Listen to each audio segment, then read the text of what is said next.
ဇလန်းစမတော်မောင်မဲနေတဲ့မြေအောက်လိုင်းကိုတစ်ခုထဲကိုရောက်သွားကြပါတယ်။အဲဒီမှာယုံနဲ့တူတဲ့တော်ဆိုးတကောင်လေးတယောက်ဝိုင်းတိုက်ခိုက်နေတာပါ။အဲဒီကနေထွာလာတယ်မဟုတ်ပဲကောင်လေးကသူ့ရဲ့ဓာတ်ကိုတာယာဝေးရမ်းပြီးရန်သူကိုအပြက်ရှင်းလိုက်နိုင်ပါတယ်။နောက်တဲ့ယုံကောင်တက်လာပေးမယ်လေဘာမှမခက်ခဲပဲအေးဆေးပဲအနိုင်ယူလိုက်နိုင်တော့ပေါ့။အဲဒီတော့သူကိုယ်တိုင်ကလည်းငှက်လက်တွေကထင်ထားတဲ့လောက်တန်ကြီးတက်မနေပါလား။ငါဟာဓာတ်သမားတယောက်အနေနဲ့ရက်တည်နိုင်သေးတာပဲဆိုပြီးသဘောပေါက်သွားတော့တယ်။အဲဒီနောက်မှာတော့ဂေါဘလင်9ကောင်ရှေ့မှာပေါ်လာတဲ့ခါမှာတော့သူကသူ့ရဲ့ထောက်ပံ့မှုပညာတွေကိုစမ်းသပ်ဖို့အချိန်တန်ပြီဆိုတာသိလိုက်ပါတယ်။သူဟာသူ့ရဲ့ခန္ဓာကိုယ်ကြိုက်ခံမှုနဲ့လက်နက်တွေကိုစွမ်းထက်စေမယ်ဆိုတဲ့မဟုတ်ပညာကိုတုံးလိုက်ပါတယ်။သူရဲ့ယူဆရဆိုရင်သံသူဖွဲ့တိုင်းမှာတိုက်စင်တဲ့ခံစစ်ကိုမြင့်တင်ပေးနိုင်တယ်။အဲ့လိုလူမျိုးနှောတော့အ ਨੇ ဆုံးရှိကိုရှိတဲ့တယ်လို့ယူဆထားတာပါ။တကယ်ပဲသူကအဲ့ဒီမဟုတ်ပညာကိုသုံးပြီးရန်သူအလုံးကိုထိခိုက်တန်ရတစ်စက်မှမရပဲတကောင်ချင်းစီနေနေပြလိုက်နိုင်ခဲ့ပါတယ်။ဒါပေမဲ့အဲ့ဒီမဟုတ်ပညာစွမ်းမှာအားနည်းချက်တစ်ခုရှိပါတယ်။အဲ့ဒါကတော့အချိန်ပါပဲ။တိုက်ပွဲဝင်နေရင်3မိနစ်လောက်ကြာတဲ့အခါမှာတော့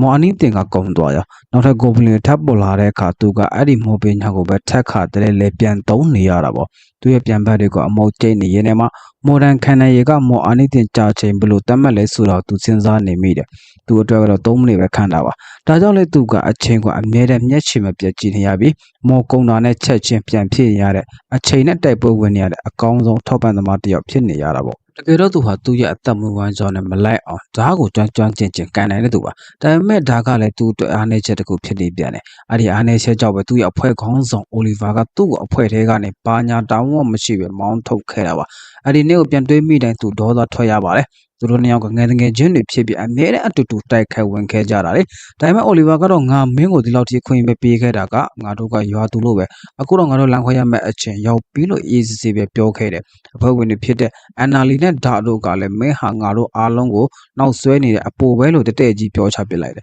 နောက်ဆုံးမှာတော့အိုလီဗာကတငယ်ချင်းဖြစ်သူကိုမင်းကတိတ်အားနေလွန်းတယ်ဆိုပြီးအဖွဲ့ထဲကနေထုတ်ပစ်လိုက်တာပါပဲအိုဟန်ကတကယ်မယုံနိုင်အောင်ဖြစ်သွားတယ်။လွန်ခဲ့တဲ့8နှစ်ကတည်းကသူတို့အတူတူအဖို့ဖွဲ့ခဲ့တာလေ။သူတို့ကအဆင့်ထိအမြန်ဆုံးရောက်ခဲ့ပြီးတောင်ပိုင်းဝင်ကပါရဲ့64ထက်အထိပထမဆုံးရောက်ခဲ့တဲ့သူမို့လို့ဟီရိုဖွဲ့လို့တော့မီတွင်ခဲ့တာပါ။သူကပြန်ပြခဲ့တယ်။ငါအားနေတဲ့ဆိုရင်တော့ငါတို့ဖွဲ့ထဲမှာဘယ်သူမှအားကောင်းတယ်လို့မဆိုနိုင်ဘူးတဲ့။ဒါပေမဲ့အိုလီဗာကဖြတ်ပြောလိုက်တယ်။တခြားအက်စရန်အဖွဲ့ဝင်တွေအထောက်ပံ့တွေနဲ့ရှင်လိုက်ရင်မင်းဘယ်လောက်မှအသုံးမကျဘူးဆိုတော့ငါတို့သိလိုက်ရတာလို့ဆိုလာတယ်။အိုဟန်ကသူဟာတကယ်တော့ဒါသမားတစ်ယောက်ဖြစ်ပြီးမြဲအဖွဲ့အတွက်လိုအပ်လို့သာသူ့ရဲ့ကိုယ်ပိုင်အမော်တက်တွေကိုစ조사ဖန်တီးပြီးအထောက်ပံ့သမားအဖြစ်လုပ်ပေးခဲ့တယ်လို့ရှင်းပြခဲ့ပေမဲ့ဘယ်သူမှနားမထောင်ခဲ့ကြဘူး။အန်နာလီကတော့ဘာမှအားမနာပဲငါတို့တွေကသွေးကောင်းဖွဲ့ပဲမင်းတို့အမြန်တော့မလိုက်နိုင်သူကမဆောက်နိုင်ဘူးလို့ပြောပြီးအဖွဲ့ထဲမှာအစားထိုးမဲ့လူရရှိပြီးသားလို့သိလိုက်ရတဲ့အခါအိုဟန်တယောက်စိတ်နှလုံးကြည်ကွဲသွားရပါတော့တယ်။နောက်ဆုံးမှတော့သူကစွပြင်းခံလိုက်ရပြီးဆိုတော့လက်ခံလိုက်ပြီးခါးသီးတဲ့အမတ်တရားနေရတူမျက်ရည်လဲပြီးတော့ဒီနေရာကနေထွက်သွားခဲ့ရပါတယ်။အိုဟန်ကအဖွဲ့တွေကနေထုတ်တုံးကအဖွဲ့တွေကမင်းကလေးကသူ့ကိုအစုံလုတ်တက်တယ်ဘာမှတွမ်းကျင်တဲ့သူလို့ခေါ်ပြီးနှိမ့်ချခဲ့တာပါ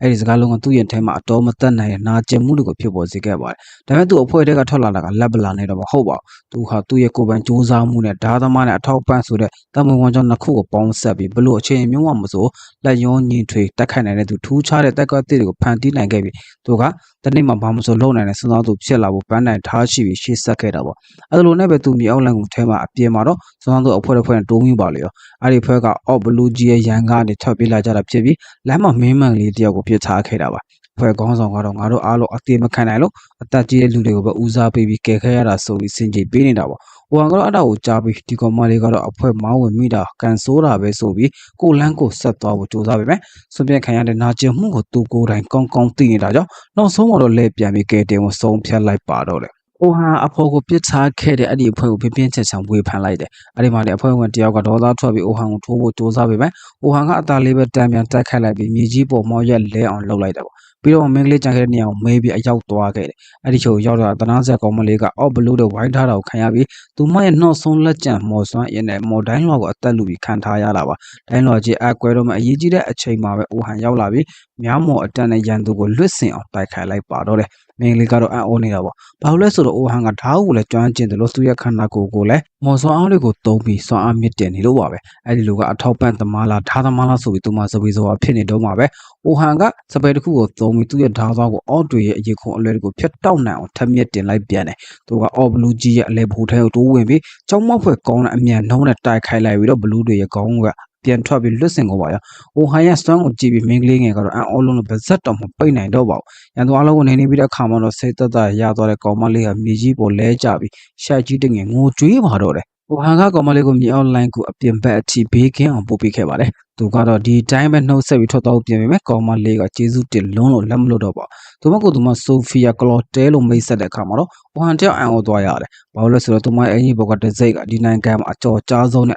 ကြီးဆုံးဖွဲ့တွေတက်ကတစ်ခုဖြစ်တဲ့ဆေးဘာရောဘတ်ဖွဲ့ဖြစ်နေလို့ပါပဲဆိုဖီယာကကျေးဇူးတင်တဲ့အနေနဲ့အိုဟန်ကိုညစာကျွေးဖို့အတင်းခေါ်ပါတယ်အိုဟန်ကအားနာပေးမဲ့လေနောက်ဆုံးမှတော့လက်ခံလိုက်ရတာပေါ့ဆိုဖီယာခေါ်သွားတဲ့ဆိုင်ကတော့သူတို့ရဲ့အဖွဲ့ရဲ့ဒီဇိုင်းနဲ့ဆိုင်လေးပါသူမကဒီဆိုင်ကဈေးလဲချိုပြီးစားလို့လဲကောင်းတယ်လို့ပြောနေတော့မှာပဲဆိုင်ထဲမှာသူ့ရဲ့အမဖြစ်သူကိုမမျော်လင့်ပဲတွေးလိုက်ရတဲ့အခါမှာတော့ဆိုဖီယာတယောက်လှန့်သွားရပါတယ်ဆိုဖီယာနဲ့သူရှိနေအိုဟန်မြင်တဲ့အခါအမရဲ့ဖြစ်သူကငါညီမလေးရေးစားထားဖို့ရမ်းငယ်သေးတယ်ဒီကောင်လေးကဘယ်သူလဲဆိုပြီးစိုးရင်ကြည့်မိကွန်းထုတ်ပါတော့ဆိုဖီယာတယောက်ရှက်ကိုရှက်ကန်နဲ့ဘာရှင်းပြရမှန်းမသိဖြစ်နေတော့မှာပဲအမဖြစ်သူကရှေ့မှာရက်နေတာကအိုဟန်ဒူရာဆိုတော့ရုပ်တရားမှတ်မိသွားပါတယ်အိုဟန်ကလည်းခေါင်းလေးကုတ်ရမတွေ့တာကြာပြီနော်10မာလုံးနှုတ်ဆက်လိုက်ပါတယ်အဲ့ဒီမှာနေဆိုဖီယာကကြောင်သွားတယ်ဒီလူကငားမောက်ဘယ်လိုသိနေတာလဲပေါ့တကယ်တော့10မာဆိုတာအဖွဲ့ရဲ့အင်အားကြီးသောအက်စထရန်အပကောင်းတော်ဖြစ်ပြီးတနင်္ဂနွေလုံးမှာအတော်ဆုံးအထောက်ပံ့ပေးသူလည်းဖြစ်ပါတယ်သူမဆွမ်းသားသူလောကမှာအဖွဲ့ဝင်တွေကိုတိုက်စစ်ခံစစ်တဲ့အထောက်ပံ့ဆိုပြီးအခန်းကဏ္ဍတွေခွဲခြားတဲ့ဗျူဟာကိုစတင်ဖန်တီးခဲ့တဲ့သူပါဟိုဟာသူမရဲ့တိုက်ပွဲဝင်ပုံအားကြပြီးတော့မှသူမချစ်မြတ်နေတဲ့ဒါတော့ဘောကိုစွန့်လို့ပြီးတော့ထောက်ပံ့သမားလုပ်ခဲ့တာပါဒါပေမဲ့လည်းပြီးခဲ့တဲ့လကပူပေါင်းတိုက်ပွဲမှာ10မာရဲ့ထူးချုံမှုကိုမြင်သွားတဲ့အိုဟန်တင်သားတွေကမြင်ကတော့10မာလောက်မတော်ပါလားဆိုပြီးနှိတ်ချပြီးတော့သူ့ကိုအဖွဲခဲ့တာမောင်းထုတ်ခဲ့တာပါ10မာကအိုဟန်ကသူမရဲ့ညီမလေးကိုမျိုးသားဖို့အထင်နဲ့အော်ငေါနေတော့မှာပဲဆိုဖီယာကဝင်တာပြီးဒီလူကသမီးသက်ကိုကဲခဲ့တာပါလို့ရှင်းပြလိုက်ပါတယ်အချင်းမှန်ကိုသိသွားတဲ့အခါမှာတော့10မာကအိုဟန်ကိုကျေးဇူးတင်စကားဆိုပြီးတောင်းပန်ခဲ့ပါတယ်သူတို့သုံးယောက်သက်အေးဆေးစကားပြောကြတဲ့အခါ10မာကအိုဟန်ရဲ့အရေးချင်းကိုချီးမွမ်းစကားဆိုပါတယ်ပြီးခဲ့တဲ့တိုက်ပွဲမှာမင်းရဲ့အကူအညီပေးပုံကတကယ်ကိုပျော်မြောက်တယ်ဆိုဖီယာကတော့သူမအသက်ရှင်တဲ့ဟာနာမည်ကျော်အဖွဲ့ဝင်တယောက်ဖြစ်ခဲ့ဘူးမှသိလိုက်ရလို့အံ့အားသင့်နေတာပါအိုဟန်ကတော့အဖွဲ့ထဲမှာမရှိတော့အကြောင်းပြောပြခဲ့တာပါအဲ့ဒီမှာတဲ့10မာကအခွင့်အရေးကိုအရယူပြီးမင်းအားနေငါတို့ဖွဲ့တဲ့ဝင်မလားလို့ကန်လန်းဖို့ပြင်ပေမဲ့အိုဟန်ကတယောက်တည်းပဲအေးဆေးနေချင်းသေးတော်မူချက်ချင်းငင်းပယ်လိုက်ပါတယ်ဒါပေမဲ့10မာပြောချင်တာကအဖွဲ့ဝင်အဖြစ်အမြဲတမ်းခေါ်တာမဟုတ်ပါဘူးသူမအိုဟန်နဲ့အကန့်ကြီးဆုံးအလုပ်တစ်ခုရှိနေတာပါအဲ့ဒီအလုပ်ကတော့နောက်တနေ့မှာစတင်မဲ့အဖွဲ့ဝင်တေလေးချင်းခီးစင်မှာ black ပါကူညီပေးဖို့ပါပဲ10မာတို့ဟာအဖွဲ့ဝင်တေတွေကိုခေါ်ပြီးတောင်ပိုင်းဝင်ကပါရဲ့အထက်90အထိ3ရက်အတွင်းဆင်းဖို့စီစဉ်ထားတာပါအိုဟန်ကလူသစ်တွေဆိုရင်အဲ့ဒီထိရောက်ဖို့အနည်းဆုံး6လကနေတနေ့လောက်ကြာမှလေအခုဟာ3ရက်တဲလာဆိုပြီးအံ့ဩသွားပါတယ်ဆယ်မာကတော့သူမတို့ကစပွန်ဆာတွေဖိအားရှိနေကြအမြဲဆုံးရလက်ပြဖို့ရှင်းပြလိုက်ပါတယ်အိုဟန်ကလည်းချက်ချင်းပဲအကွက်မြင်သွားပါတယ်ဒါဆိုရင်တွေးကြုံရှိတဲ့သူတွေကအထက်10ထက်မှရှိတဲ့ bot တွေကိုနှိမ်နင်းပေးပြီးတန်းရှင်းပေးမယ်လူသစ်တွေကတော့မပုံတင်ပြီးနောက်ထပ်ကိုလိုက်ရုံပဲပေါ့လို့ပြောလိုက်တဲ့အခါဆယ်မာကအိုဟန်ရဲ့ထက်မြက်မှုသဘောကျသွားပါတယ်အိုဟန်ကအပြင်လူတယောက်အနေနဲ့ဒီလေးကျင့်ရင်းမှာပါဝင်ဖို့တင့်တော်ပါမလားလို့မေးပေမဲ့ဆယ်မာကသူ့လက်ကလေးကိုစုပ်လိုက်ပြီးတော့သူကအိုဟန်ကိုအထောက်ပံ့လူတယောက်အနေနဲ့ဘလော့လေးစားကြောင်းပြောပါပါတယ်။အိုဟန်ကဝမ်းသာသွားပေမဲ့လည်းတစ်ဖက်မှာတော့သူရဲ့ကောင်းအဖွဲ့ကနေထုတ်ခံရတော့ကနာကျင်မှုကိုပြန်တတိယသွားတယ်။ထောက်ပံ့ပေးသူပြန်လို့ဖို့ဆိုတော့သူ့အတွက်တိတ်ကအတန်းအောင်ပြန်ဆွတ်တယ်လို့ဖြစ်နေတာပါ။ဒါဆိုသူကငင်းဖို့စူးစမ်းပေမဲ့ဆိုဖီယာကလည်းသူမဝင်ပါမှာမို့လို့လိုက်ခဲ့ဖို့အတင်းပူစားနေတာကြောင့်နောက်ဆုံးမှာတော့အိုဟန်ကငါစဉ်းစားပေးမယ်ဒါပေမဲ့ငါလိုက်ဖြစ်ရင်တော့ထောက်ပံ့သမားအနေနဲ့မဟုတ်ပဲဓာသမားအနေနဲ့ပဲလိုက်မယ်လို့ဒီတောင်းလိုက်တယ်။ဆယ်မာကအံ့ဩသွားပြီးလက်ခံလိုက်ပါတယ်။ဘာလို့လဲဆိုတော့ဒီဂရန်ဂျန်ထဲမှာအခြေအနေတည်ခဲ့တင်းမှလာရင်အိုဟန်ကအဖွဲကိုကယ်ဖို့အထောက်ပံ့မှုတွေကိုပြန်သုံးလိုက်မယ်လို့သူကယုံကြည်နေလို့ပါ။အဲ့ဒီကြောင့်မလို့အိုဟန်ကသူနဲ့ယင်းနှင်းတဲ့လက်နဲ့ပိုင်ရှင်အဖိုးစီကိုတွားလိုက်ခဲ့ပါတယ်။အဖိုးကအိုဟန်ကိုမြေးချင်းလို့ချစ်တယ်လို့အိုဟန်ကြောင့်ဆိုင်ကအကြောင်းရတွင်တာမို့ကျေးဇူးလည်းတင်နေတာပေါ့။ဝမ်ကသူ့အဖွဲ့ထဲမှာမရှိတော့တဲ့အကြောင်းဝန်ခံလိုက်တဲ့အခါအဖိုးကစိတ်မပြတ်တဲ့အပြင်မင်းကအဖွဲထဲမှာရှိမရှိအိုဟန်ပါပဲမင်းကြိုးစားအားထုတ်မှုတွေကိုငါသိတယ်မင်းကလူအဖွဲ့အစည်းအတွက်မရှိမဖြစ်လူသားပဲဆိုပြီးအားပေးခဲ့ပါတယ်ကိုအတွက်ကိုရှင်းလာမှာဒါမှမဟုတ်သူတော့ဘာကိုကိုညင်ဖို့လဲဘယ်တော့မှလက်မနှဲပါနဲ့ဆိုတဲ့အဖိုးရဲ့စကားကအိုဟန်ကိုခွန်အားသစ်တွေရစေပါတယ်နောက်တစ်မနေ့မှာတော့အိုဟန်ကဆေဗာရိုဗယ်ရဲ့ဌာနချုပ်ရောက်သွားပါတယ်အဲ့ဒီမှာဖွဲ့ကောင်းဆောင်ဗင်နဲ့တွေ့ရပြီးဗင်ကလည်းအိုဟန်အရေးချင်းကိုကြားသိထားပြီးသားပါတကယ်တော့10မှာအဖွဲ့ကောင်းဆောင်အိုဟန်ကြောင့်အရင်တည်းကပြောပြထားတာပါသူမရဲ့အဆိုအရအိုဟန်ရဲ့မော်စွမ်းကပုံမှန်ထက်အနည်းငယ်အားနေနိုင်ပေမဲ့မော်ရွတ်ဆိုနှုံးကတော့သူမထက်4ဆတော့ပုံများပါတယ်သူဟာကိုပိုင်မော်တက်တွေကိုဖန်တီးနိုင်စွမ်းရှိပြီးတိုက်ပွဲအချင်းကိုကိုတွင်ခံမနိုင်တဲ့ထူးခြားတဲ့စမ်းစစ်နိုင်စွမ်းရှိတဲ့သူပါ။ဆယ်မာကတော့အိုဟန်သာမရှိရင်ဟီရိုပါတီကအရင်လိုအားကောင်းတော့မှာမဟုတ်ဘူး။ဒါကငါတို့ဆေးဘာရောဘတ်တွေကိုထိတ်ဆုံးပြန်ရဖို့အခွင့်အရေးပဲလို့တော့ယူဆထားတာပါ။သူမဟာနာမည်ကြီးလို့သူတွေကအထင်ကြီးခံရပေမဲ့တကယ်စွမ်းအားရှင်အိုဟန်လိုလူမျိုးကတော့အတိမတ်ပြုတ်မခံရပဲဖယ်ချင်းခံနေရတာကိုသူမစိတ်မကောင်းဖြစ်နေတာပေါ့။ ဦးရဲဝင်မှုလေ့ကျင့်ခန်းအစီအစဉ်ကတော့300အတွင်းအထက်50တက်တက်ဒီဆင်းမယ်ပထမနေ့မှာအထက်20တက်ဒုတိယနေ့မှာ36တက်အဆင့်ဆင့်သွားမယ်အလူ30ဖွဲ့ကိုအိုဟန်နဲ့10မှာအပါဝင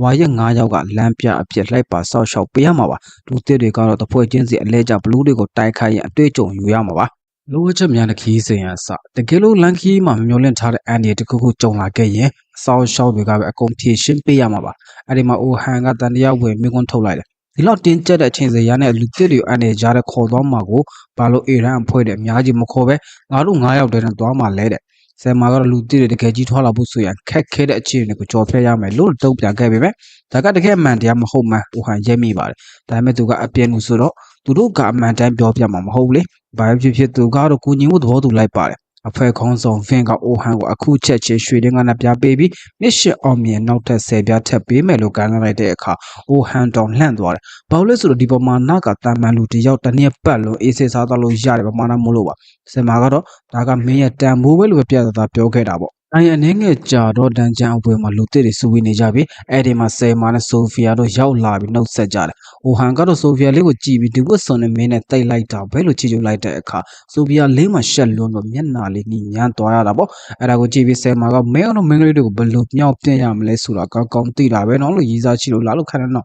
့မေးလိုက်ပါတယ်အိုဟန်ကတော့ခေါင်းလေးကုတ်ပြီးမရှိပါဘူးလို့ဖြေချပါတယ်သူတို့စကားဝိုင်းထဲမှာအိုဟန်ကအခုအင်းတစ်ခုမှပဲတဲနေတယ်လို့ပြောလိုက်တဲ့အခါဆိုဖီယာလေးကဘယ်နားမှလဲစိတ်ဝင်စားမေးလိုက်လို့ဆယ်မာတယောက်ငှက်ညီမလေးဒီကောင်လေးစီသွားလေဖို့ကြားနေတာလားဆိုပြီးပြပြတလဲလဲဖြစ်သွားပါတယ်အိုဟန်ကလူတစ်တွေနဲ့ခက်လန်းမနေနေတာပါသူကငါကအပြင်လူဆိုတော့သူတို့တော့သွားကတ်ရင်ပို့ပြီးစိုးရင်စိတ်တွေများကုန်မှာစိုးလို့ဆိုပါတယ်အဲ့တော့ဆယ်မာကသူ့ကိုအဆောက်ချောက်အဖွဲ့ဝင်3ယောက်နဲ့မိတ်ဆက်ပေးပါတယ်အဲတန်ကအပြောင်စီပင်နဲ့ခန့်စစ်သမားဘာနဲ့သူကလည်းခန့်စစ်သမားပါပဲကေတီဖွဲ့ရကူတာရေးသမားပါကိုဟန်ကသူ့ကိုသူတက်စစ်သမားလို့မိတ်ဆက်လိုက်ပါတယ်ဒါပေမဲ့သူစဉ်းစားမိတာကတကယ်လို့ငါတာဒီဖွဲ့တဲ့ပါမလာရင်ဘယ်သူကတိုက်စစ်လုံးမှလဲဆိုတာပါပဲဒီစီမံကိန်းကတကယ်ကိုတန်တရားဖြစ်စရာကြီးပါတကယ်တော့ဆယ်မာကအိုဟန်ဒီကီးစင်မှာပါဝင်စေခြင်းတဲ့အကြောင်းရင်းကတခုပဲရှိတယ်သူရဲ့ဆေးဘာရောဘတ်ဖွဲ့ကမိနစ်ကတည်းကသူတမှုမရှိပဲရက်တက်နေခဲ့တာပါအိုဟန်ကအထောက်ပံ့သမားတယောက်အနေနဲ့တကယ်ကိုဆွမ်းထလာတဲ့ဝက်ဖေးတစ်ချက်မှသူမှသိပါတယ်သူကတော့ဒါသမားဖြစ်နေလိုက်မယ်လို့ဇွတ်ပြောနေပေမဲ့တကယ်အရေးကျုံလာရင်သူကအထောက်ပံ့မော်တွေနဲ့အဖွဲ့ကိုကဲတင်လိုက်မယ်လို့ဆယ်မာကမျှော်လင့်နေတာပါနောက်ဆုံးမှတော့ဆယ်မာကလူတစ်တွေရဲ့ရှေ့ကိုထွက်လာပြီးအားလုံးရဲ့အယုံဆိုင်မှုကိုယူလိုက်ပါတယ်ဒီနေ့ငါတို့အထက်50တက်ထက်တွေဆင်းကြမယ်ပြီးလို့စူးရင်နေကြမအောင်ငါသိတယ်ဒါပေမဲ့စိတ်မပူပါနဲ့ငါမင်းတို့အရန်ထမ်းထက်တဲ့အဖော်တယောက်ခေါ်လာပြီးတယ်သူမကတော့အိုဟန်ကိုညွန်ပြပြီးသူ့နာမည်ကအိုဟန်ဒူရာသူကဒီနိုင်ငံကဘယ်သူမှမရောက်ဘူးတဲ့ငါကိုယ်တိုင်တော့အချိန်ဖြတ်နိုင်သေးတဲ့အထက်94တိအထိရောက်ခဲ့ဘူးတဲ့သူပဲလို့ကြေညာလိုက်တဲ့အခါလူသစ်တွေကြားထဲမှာဟိုးလေးတကြော်ကြော်ဖြစ်သွားပါတယ်ဆယ်မိုင်မြောင်ပြစ်လွန်းတဲ့မိတ်ဆက်စကားကြောင့်လူသစ်တွေကြားထဲမှာအိုဟန်ကနာမည်ကျော်လူစမ်းကွမ်းတစ်ယောက်လိုဖြစ်သွားပါတယ်အိုဟန်ကငါ့ကိုဒီလောက်တည်းအမောမတဲမှနဲ့လို့တားပေမဲ့လေဆယ်မိုင်ကတော့ဒါကလူသစ်တွေစိတ်လေးရှိမှာပါလို့ဆိုပြောနေတာပဲတကယ်တော့အိုဟန်ကသူရေကောင်းဆိုတဲ့ဘွဲထူးတဲ့သူ့အဖိုးရဲ့ဆိုင်လေးကိုကူညီပေးရတာပိုကုန်ယူချင်တာပါဆယ်မာကအိုဟန်ကိုအလားအလာအကောင်းဆုံးလူတစ်တွေနဲ့ဖွဲ့စည်းထားတဲ့အဖွဲ့တစ်ဆက်ကိုတာဝန်ယူဖို့လွှဲပေးလိုက်ပါတယ်။ဒါပေမဲ့အိုဟန်အဖွဲ့သားကိုကြည့်လိုက်တဲ့အခါစိုးရိမ်စိတ်ကချက်ချင်းဝင်လာတော့တာပဲ။ဘာလို့လဲဆိုတော့အဖွဲ့ဝင်ရေတွက်ကအရန်ဝင်လဲလို့ပါ။အဖွဲ့တစ်ဆက်မှာပါဝင်တဲ့သူတွေကတော့လိုဂန်ဂီဟော့သူကတော့အထောက်ပံ့သမားပါ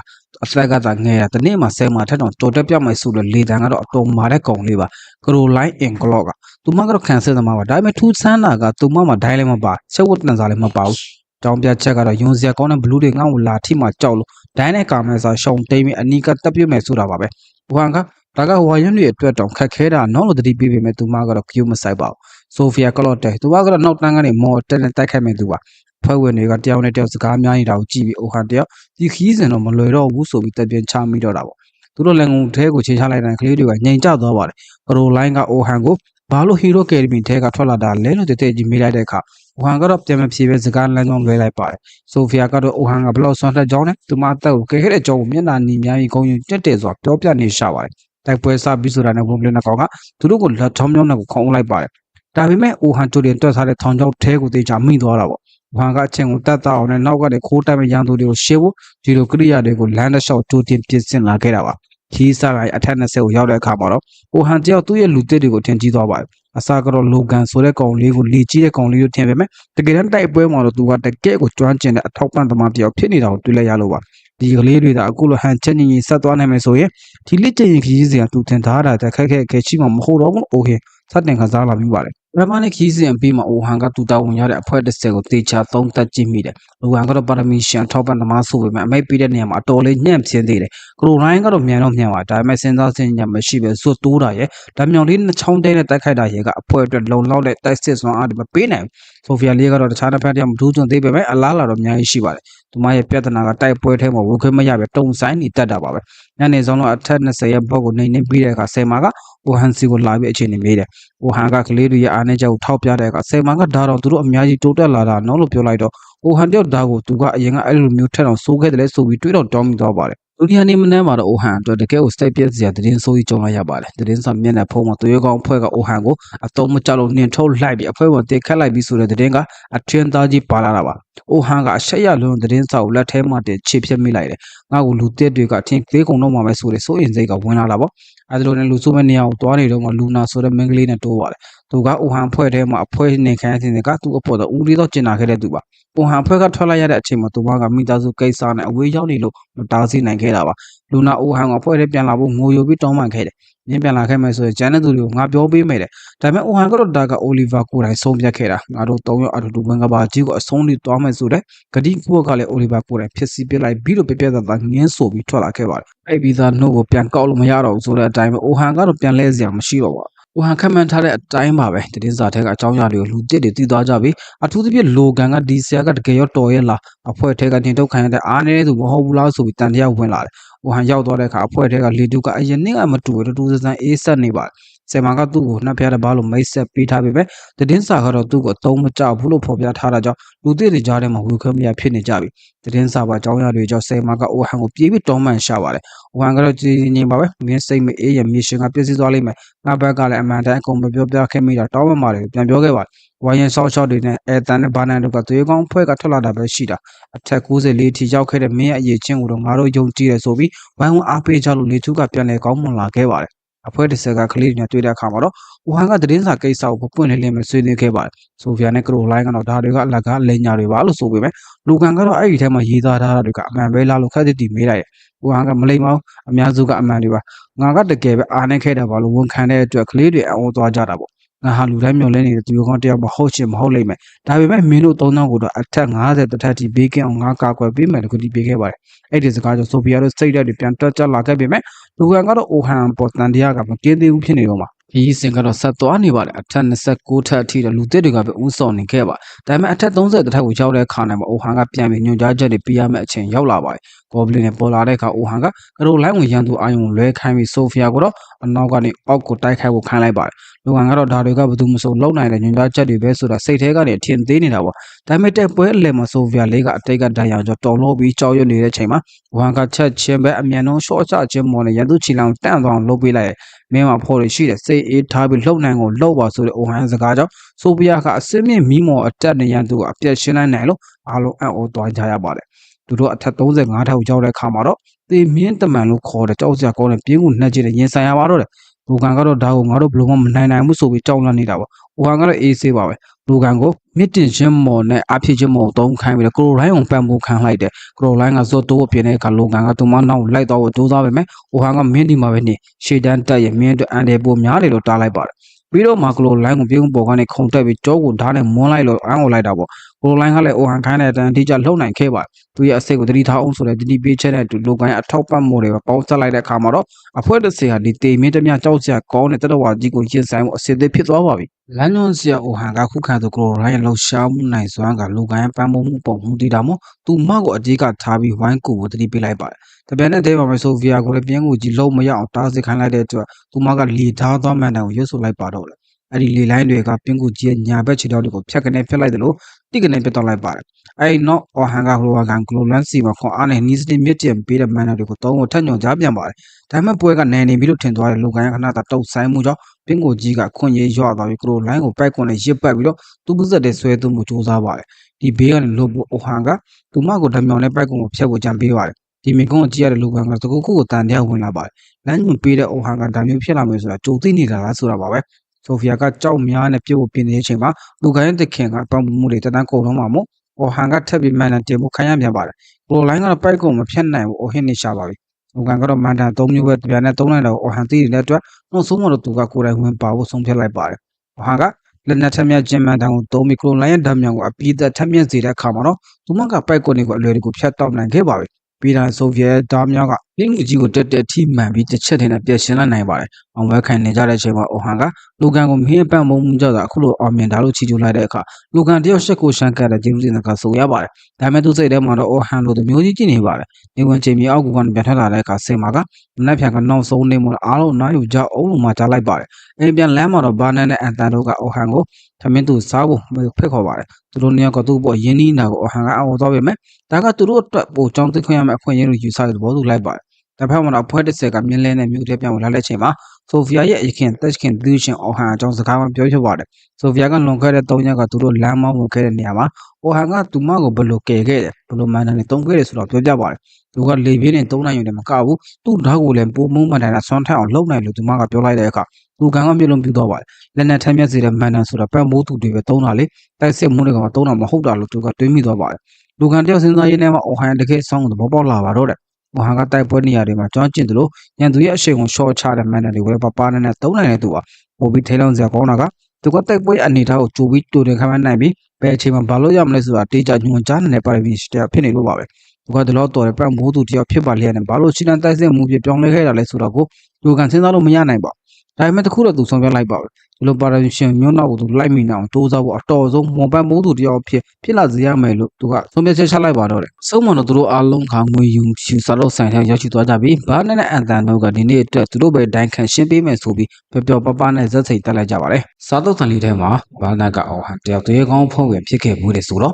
တော်တော်လေးပျော်ပအောင်ပွဲခံခဲ့ရမှာပဲလို့ထင်နေတာပါ။ဒါပေမဲ့တကယ်တမ်းအော်ဟန်မမိနေတာကအဖွဲစီမံခန့်ခွဲမှုကိစ္စအဝဝကိုတယောက်ချင်းတန်ခန့်ဖြည့်ရှင်းခဲ့ရပြီးအားလည်းရက်ကူတော့မရှိခဲ့တဲ့အကြောင်းအရာတွေပါဒီစကားကိုကြားတော့ခြားလမ်းညွှန်သူတွေကအော်ဟန်ပေါ်စာနာစိတ်နဲ့သတင်းစာတွေကပို့ခတ်ထားတဲ့စောင်းပါးတွေကိုအော်ဟန်ကိုစားဒေါသထွက်ပြေးကြပါတယ်အော်ဟန်ကလည်းသူ့ပေါ်လေးတေးတဲ့အတွက်သူတို့ကိုကျေးဇူးတင်စကားဆိုလိုက်ပါတယ်အဲဒီမှာတဲ့အန်တန်ကသိကျင်စိတ်နဲ့မျိုးကွန်းထုတ်လာပါတယ်မင်းကတကယ်နဲ့အဖွဲရဲ့ပန့်မိုးသူလားတဲ့ငါတို့စားတွေတုန်းကမင်းကတိုက်စစ်မှုလို့ပြောခဲ့တယ်လေတဲ့။ဘောဟန်ကလည်းသူအဖွဲကထွက်လာပြီးကတည်းကဓာသမားအဖြစ်အပီးတိုင်ပြောင်းလဲလိုက်ပြီးဖြစ်ကြောင်းရှင်းပြပါတယ်။တကယ်တော့သူဟာသွေးကောင်းဖွဲ့မှာရှိစဉ်ကတည်းကဒီအခန်းကဏ္ဍကတာဝန်ယူခဲ့တာပါ။အမှန်တမ်းပြောရရင်ဓာသမားတယောက်ဖြစ်ခဲ့တဲ့သူ့အဖိုးရဲ့လွမ်းမိုးမှုကြောင့်သူကိုယ်တိုင်လည်းဓာသမားဖြစ်ခြင်းစိတ်ကဘသူထက်မဆိုပိုပြင်းပြခဲ့တာပေါ့။သူ့အဖိုးကတစ်ချိန်ကနာမည်ကျော်စွန်းသားသူဦးဖြစ်ပြီးဒီအောင်ထဲကိုအရာမသားကြီးကျူးကျော်လာတော့ကဓာတစ်ချက်တည်းနဲ့နေနေနိုင်ခဲ့တာပါ။အဲ့ဒီမြင်ကိုမြင်ရပြီးအော်ဟန်ကအဖိုးလိုလူမျိုးဖြစ်ခြင်းခဲ့တာပေါ့။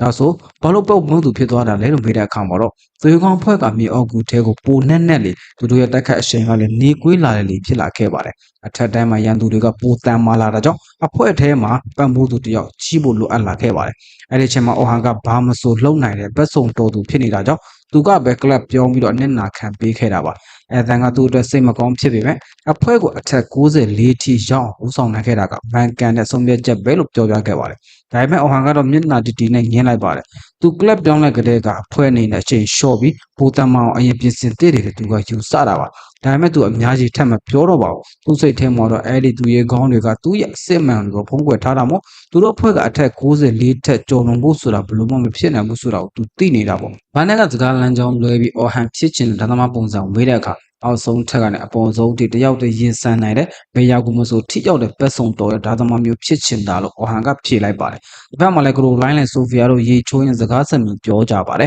။သုံးသားကန်လုံးဆုံးနေပြီးရင်အော်ဟန်နဲ့ခွဲခွာရတော့မှကရိုလိုင်းကမျောတတ်တာဖြစ်နေရှာတယ်။ဆိုဖီယာကလည်းအော်ဟန်ကိုသူတို့ရဲ့ငွေယူဖြုံထွက်တယ်မှာဆက်ရှိရှင်နေကြတော့ဝန်ခံလိုက်ပါတယ်။ကရိုလိုင်းကဒါဆိုလဲသူ့ကိုဒီမှာပဲနေဖို့မင်းပဲပြောကြည့်ပါလားလို့တိုက်တွန်းပါတယ်။ဆိုဖီယာကတော့မဖြစ်နိုင်ဘူးလို့ထင်ပေမဲ့ကိုလိုင်းကတော့သူ့မှဆယ်မှလုံးကလိုပဲအော်ဟန်လည်းလက်ခံနိုင်ပါတယ်လို့အားပေးပါတယ်။နောက်ဆုံးမှာဆိုဗီယက်တော့ဒီခွင့်ရေးကိုလက်လွတ်မခံပဲအော်ဟန်ကိုပြောပြဖို့ဆုံးဖြတ်ချက်ချလိုက်ပါတယ်။နောက်တနေ့မနေ့မှာတော့တေကောင်းဖွဲ့ကမြေအောက်ကူထဲကိုရောက်လာပြီးအားလုံးရဲ့အာယုံစိုက်မှုရရှိနေပါတယ်။ခေါင်းဆောင်အိုလီဗာကယုံကြည်ချက်အပြည့်နဲ့လူနာကစိတ်မသက်သာဖြစ်နေပုံပါပဲ။အဲ့ဒီအချိန်မှာအော်ဟန်ကနောက်ဆုံးနေ့တာဝန်အတွက်ရောက်ရှိလာပါတယ်။ဒီ3ယောက်ကသူတို့ရဲ့ဆရာကြီးကိုဝမ်းသာအားရကြိုးဆိုကြပါတယ်။သူတို့လိုင်းကတာဝန်ပြီးရင်ဆူလက်တခုခုရကောင်းရမှာပဲလို့ပြောတဲ့အခါလူကန်ကဘာရကျင်လဲလို့မေးပါတယ်။ပရိုလိုင်းကဆိုဗီယာကိုကြည့်လိုက်တဲ့အခါဆိုဗီယာတမျက်နှာတွေနှီးမြန်းပြီးအတော်လေးရှက်သွားပါတယ်။သူကတကယ်လို့ချင်းစုကကအော်ဟန်ကိုသူတို့ဖွဲ့ထဲမှာပဲအမြဲတမ်းရှိနေဖို့ဆိုတာသူမှသိနေတာကိုဆိုဗီယာကြောင့်တတိငွေဖွင့်ပြောရမယ့်စစ်စဲမှာပဲအိုဟန်ကတခြားနေရာကိုခေါ်ခံလိုက်ရတာကြောင့်စကားပြတ်သွားပါတယ်။အိုဟန်လမ်းလျှောက်ရင်ဆန်းသူ2ယောက်ပြောနေတာကိုကြားလိုက်ရပါတယ် ဒီနေ့တေကောင်ဖွဲ့ကအထက်90နဲ့ထက်ကနေစပြီး foundation တစ်ကိုစတင်တော့မှာဆိုတဲ့တဲ့မှာအဲ့ဒါကိုကြားလိုက်တော့အိုဟန်ကစိုးရင်သွားပါတယ်အန်ဒီရဲ့နဲ့တဲ့အပေါ်ထပ်မှာပဲစမ်းသက်တဲ့ကိုအခုလိုအောက်ထပ်တွေမှာလောက်တာကမိုက်မဲရကြားတယ်လို့သူကတွေးမိပေမဲ့ချက်ချင်းမဲ့စိတ်ကိုပြန်ထိန်လိုက်ပါတယ်အဲ့ဒီအချိန်မှာပဲတောင်ဘက်မြေအောက်ကူထဲအထက်90နဲ့မှာတော့အိုလီဗာတယောက်အခုတော့ငါတို့စီကအောင်မြင်မှုကိုတားဆီးမဲ့လူညံ့မရှိတော့ဘူးဆိုပြီးမှန်တက်ပြီးတော့ရှေ့ဆက်နေပါတယ်ဖွဲ့ခေါင်းဆောင်အိုလီဗာအပါဝင်အဖွဲ့ဝင်အားလုံးနီးပါးကအော်ဟန်ကိုအဖွဲ့အတွက်ဝန်ထုံဝန်တခုလိုပဲအဲ့တဲ့ယုံကြည်နေကြတာပါဦးတေတော့ထွင်းချက်ကလူနာပေါ့အိုလီဗာကတော့သူလုပ်ခဲ့တဲ့မန်တယ်ဆိုတာကိုလူနာလက်ခံအောင်ဒီမျိုးစုံနဲ့ကြိုးစားနေပါတယ်လွန်ခဲ့တဲ့2ရက်ကဖိလစ်ကာပင်ဆိုတဲ့မင်းကလေးတယောက်ဟာနာမည်ကျော်သူရုံးအဖွဲ့တွေဝင်ခွင့်ရလို့ဆိုပြီးတက်ကြွလှုပ်ရှားစွာနဲ့ရောက်ရှိလာပါတယ်အိုလီဗာရဲ့အပြောအရဆိုရင်ဖိလစ်ကအနောက်ဘက်မြေဘူးကြီးအထက်100အထိရောက်ခဲ့ဘူးတဲ့ပရမရှင်သူဖြစ်ပြီးအဖွဲ့ရဲ့ပထမဆုံးသောတကယ်ပန်မှုသူစစ်စစ်ဖြစ်လာမယ်လို့ဆိုပါတယ်ဘဝင်တွေဖြစ်တဲ့ဂျက်နဲ့အန်နာလီတို့ကလည်းအော်ဟန်လိုလူမျိုးကအားကိုးစရာမလိုတော့ဘူးဆိုပြီးတော်တော်လေးသဘောကျနေတာပေါ့ဖီဒီအတွက်လုပ်ပေးတဲ့ဂျိုဇိုပေါ်ဒီမှာ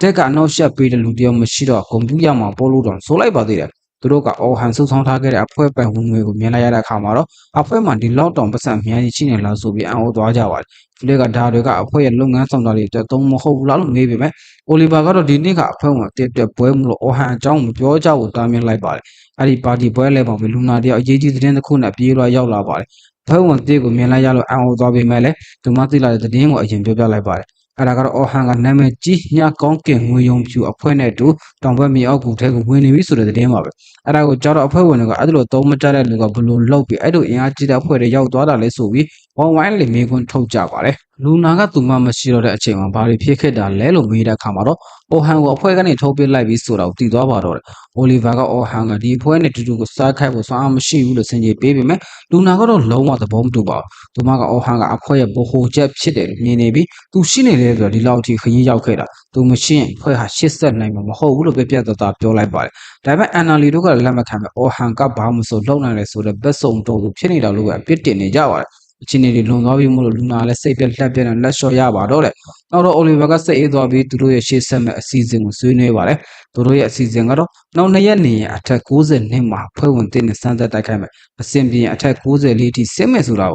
အဲ့ဒါကိုလည်းလူနာကန့်ကွက်ပါတယ်ငါတို့အသက်အလတ်ကအတိမခံနိုင်ဘူးလို့ပြောရင်ဖလစ်ကတော်တဲ့ပန်မိုးသူဖြစ်နိုင်ပေမဲ့အရင်ဆုံးအနှိတ်ထွေမှာစမ်းသပ်ဖို့ကစဉ်းသစ်တယ်လို့ကြံပေးပါတယ်ဒါပေမဲ့ဓာတ်နဲ့အနာလီတို့ကတော့ဗန်တက်နေပြီးအထက်90နှစ်ကသူတို့အတွက် AC ပဲလို့ဆိုပါတယ်လူနာကပေးခဲ့တဲ့တစ်ခေါက်ကအဲ့ဒီမှာရှိနေတဲ့ငကားနဲ့ကြောင့်ငါတို့နိုင်လွတ်သွားတာမေးသွားပြီလားဆိုပြီးပေးပေမဲ့သူတို့တွေကအဲ့တုန်းကအော်ဟန်ကအနောက်ရှက်ပေးတယ်လို့ရှုံးလို့နေပါဖြစ်ခဲ့တယ်လို့ပြစ်ဖို့နေကြပါတယ်နောက်ဆုံးမှာတော့အိုလီဗာကအာနာတော်မီသူတို့အစီအစဉ်တိုင်းပဲရှေ့ဆက်ဖို့ဆုံးဖြတ်လိုက်ပါတယ်အခုတော့လက်ရှိအချိန်ကိုပြန်ရောက်ပါပြီတေကောင်အဖွဲ့ကအဖွဲ့ဝင်တည်ရအားပေးအယူမှမျှပဲတန်မားရန်သူနဲ့ရင်ဆိုင်နေရပါတယ်သူတို့အခုရင်ဆိုင်နေရတာခံနေအလွန်ကောင်းတဲ့မက်မက်စင်ကြီးတကောင်ပါအိုလီဗာကအနာကက်ပြီးခုတ်ဖို့စူးစမ်းပေမဲ့စင်ကြီးရဲ့ဆွဲတွေကရှေလွန်းတော့အနာကက်လို့မရပါဘူးတိုက်ပွဲအတွင်းမှာပဲအိုလီဗာသူ့ခန္ဓာကိုယ်ကြီးကလေးလံလာတယ်လို့ခံစားရပါတယ်အော်ဟန်ပေးခဲ့ဘူးတဲ့အစွမ်းမြင့်မန်တန်တွေကုန်သွားတာကိုဘာလို့မန်တန်တွေကခဏခဏကုန်လာလဲလို့သူကဖိလစ်ကိုပြန်လာမေးတဲ့အခါဖိလစ်တယောက်တုံရင်ရင်နဲ့ကျမအဖွဲ့သားတွေဘယ်လိုလုပ်တက်ခိုက်လဲဆိုတာအခုထိတေချာနားမလဲသေးလို့ဘာလို့ပြန်ပြေလိုက်ပါတယ်အိုလီဗာတယောက်အခုမှပဲအော်ဟန်တန်မှုကိုစပြီးတိထားမိလာပါတယ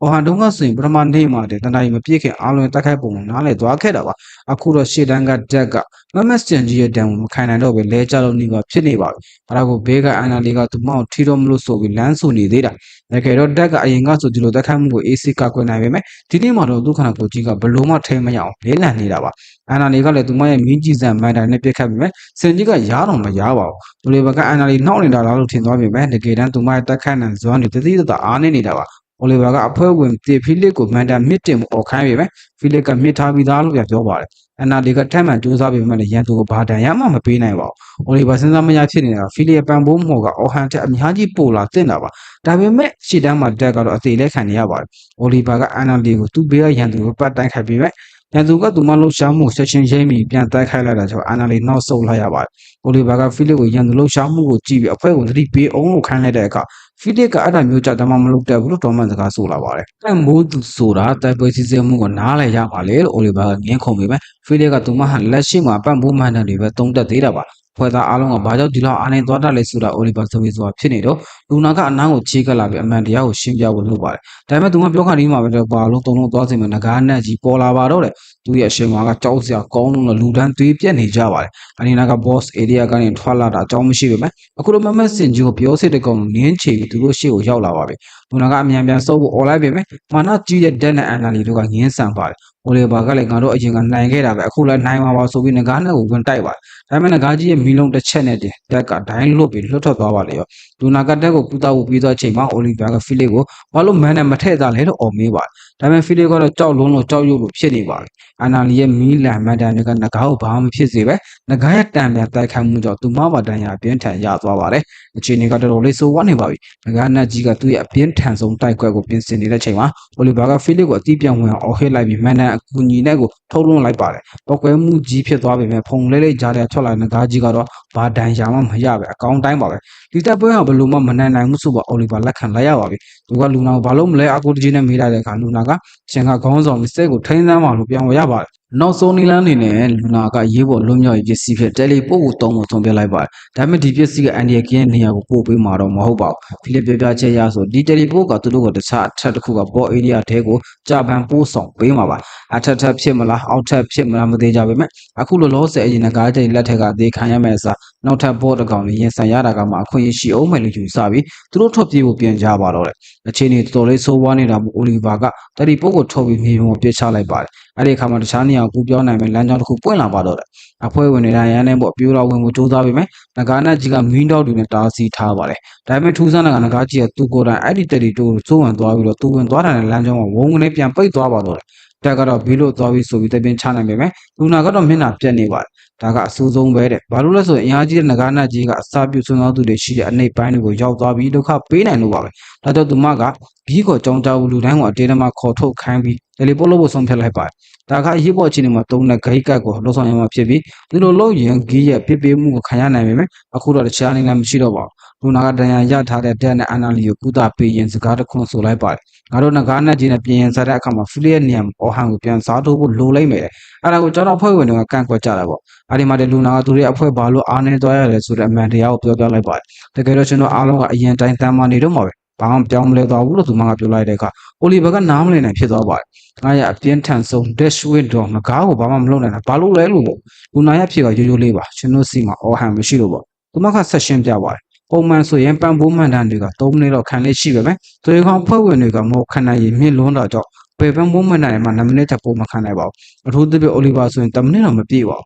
ဒါပေမဲ့အော်ဟန်ကတော့မဖြစ်နိုင်တာကိုဖြစ်အောင်လုပ်ခဲ့တာပါအိုလီဗာကဖီလစ်ကအော်ဟန်တက်ပို့ပါရမင်းသားတာပဲသူလည်းလုံနိုင်ရမှာပေါ့လို့ငင်းပေမဲ့လူနာကပြန်ချေပပါတယ်အော်ဟန်ကသူ့ရဲ့အားနည်းချက်ကိုတီးလို့အဲ့ဒါကိုတော်လာနိုင်မယ်ကိုပိုင်မူရင်းမှန်တန်တွေကိုသူ့ကိုယ်တိုင်တီထွင်ခဲ့တာတဲ့အော်ဟန်ကသူ့ဘာသာသူမှန်တန်အသေးတွေတီထွင်ခဲ့တာဆိုတော့ကြတော့အိုလီဗာတို့စွန့်အားသွားပါတယ်ပြန်ဆုတ်ခွာရင်လူနာကဆက်ပြောပြပါတယ်ဖိုင်ပယ်မောလူမန်နာကအစွမ်းဆောက်ကိုအစ90မကမြင့်တင်ပေးနိုင်တာဒါကိုကြားတော့ပန်ပိုးမလေးဖီလစ်တော်အော်သွားပါတယ်မဖြစ်နိုင်တာနမကျော်10မှာတော့10စပဲမြင့်တင်နိုင်တာလေတဲ့အဲ့ဒီမှာတဲ့အိုလီဗာတယောက်သဘောပေါက်သွားပါပြီသူရဲ့ Death Swift Frag ကအော်ဟန်ရဲ့ Breath Out အစွမ်းဆက်တာဖြစ်ပြီးအော်ဟန်မရှိတော့တဲ့အခါမှာအဲ့ဒီတိုက်ခွက်ကတာမန်တက်ခွက်တာဖြစ်ခဲ့တာပါအဲ့ဒါဒီရဲ့ Death Swift တွေကတဲအခုခံအားတွေကလည်းအော်ဟန်ရဲ့အစ90မြင့်တင်ပေးမှုကြောင့်နာမည်ကျော်ခဲ့တာဖြစ်ပါတယ်ဘာဟန်ကသူတို့ရဲ့လက်နက်တွေမိုင်းနာတွေကိုပါမြင့်တင်ပေးခဲ့တယ်လို့အော်ဟန်ရဲ့ပန်ပုံမှုတွေချော့သွားတဲ့အခါမှာသူတို့ကဘာမှမဟုတ်တဲ့တာမန်စွမ်းသားသူတွေဖြစ်လာခဲ့ရတာပါပဲအချိန်နှဲငယ်ကြာမှာတော့အိုလီဗာတို့သူရဲကောင်းဖွဲ့မြေအောက်ကူပြင်ဘက်မှာလူတွေတတိထားမိသွားကြပါတယ်လူတွေကသူတို့ကိုသူရဲကောင်းတွေလို့ချီးကျူးထားပေမဲ့အိုလီဗာကတော့အဲ့ဒီဖွဲ့နာမည်ငင်းပယ်ချင်နေပါတယ်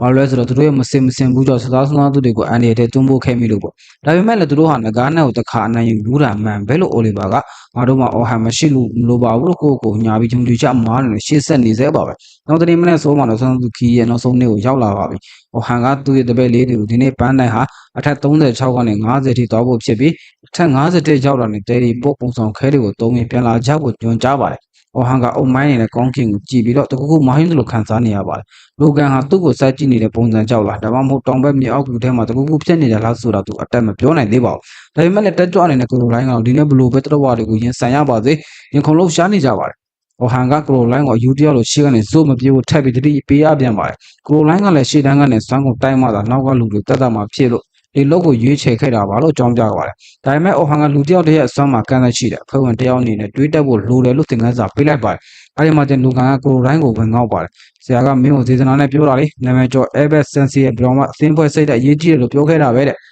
Airbus ဆိုတဲ့စကားကိုကြားလိုက်ရတဲ့အခါဆယ်မှာပါစိတ်ဝင်စားဖြစ်သွားပါတယ်။ Airbus ဟာညကောင်းကင်ငွေယုံဖြူအဖွဲ့ရဲ့အတော်ဆုံးလူဖြစ်ခဲ့ပေမဲ့အထက်90နဲ့မှငကားနဲ့တိုက်ရင်ကြာဆုံးသွားခဲ့တာပါ။ကိုရိုတိုင်းကခေါင်းငုတ်ပြီးဝမ်းနေစွာနဲ့ပြောပြပြီးတော့ Airbus ကသူ့ကိုကာကွယ်ရမယ့်ရှေ့တန်းမှာ တော်ပြီးတော့ကောက်ွယ်ပေးနေတက်ပြီးသွားခဲ့တာလေ။ပမောသူသာတည်သွားရင်အားလုံးရဲ့အပြောနဲ့ပြောက်ကွယ်သွားလိမ့်မယ်လို့သူမကယုံကြည်နေတဲ့ကြောင့်သူမကောက်ွယ်ရမယ့်လူတွေကိုသူမနဲ့ဝေးရမှာပဲထားချင်နေတာပါ။ကိုလိုင်းရဲ့စွတ်တိုးချင်တဲ့စိတ်ကအဲ့ဒီတိတ်ကတန်ရာကြောက်ဆိုတော့အော်ဟာတည်သွားပါတယ်။သူကသူမကိုပြုံးပြရင်ဒီနေ့တက်ဖို့မှာအားလုံးကမင်းကိုအားကိုးနေတယ်လို့အားပေးတဲ့အခါမှာကိုလိုင်းပြန်ပြီးပြုံးနိုင်သွားပါတော့တယ်။အဲ့ဒီနောက်အထက်36ရောက်တဲ့အခါဆယ်မာကအော်ဟန်နောက်ကိုကပ်ပြီးကလေးတွေကမင်းကိုတော်တော်ခင်ကြတာပဲလို့ပြောပါတယ်။ဆယ်မာကအဲဘက်ဆုံးချုံသွားတာကသူတို့ဖွဲ့အတွက်အကြီးမားဆုံးဆုံးချုံမှုဖြစ်ခဲ့ပြီးအဲ့ဒီအချိန်မှာသူရဲကောင်းဖွဲ့ကသူတို့ကိုကြော်တက်သွားခဲ့တာလို့ပြောပြပါတယ်။အော်ဟန်ကလည်းငကားအနက်ကိုရင်ဆိုင်ရတာသူတို့အတွက်အလွန်ခက်ခဲတဲ့အကြောင်းပြန်ပြောပြပါတယ်။ဆယ်မာကအော်ဟန်ကိုသူ့နေရာမှာစားတူလူတယောက်လိုနေပြီးတော့အချိန်မှပြောပေမဲ့အော်ဟန်ကတော့အဖွဲတစ်ခုမှာပတ်မိုးသူနှစ်ယောက်မလိုပါဘူးအထူးသဖြင့်ဆဲမလို့အတော်ဆုံးလူတွေရှိနေတဲ့အဖွဲမှာပေါ့လို့ရှောင်ထွက်လိုက်ပါတယ်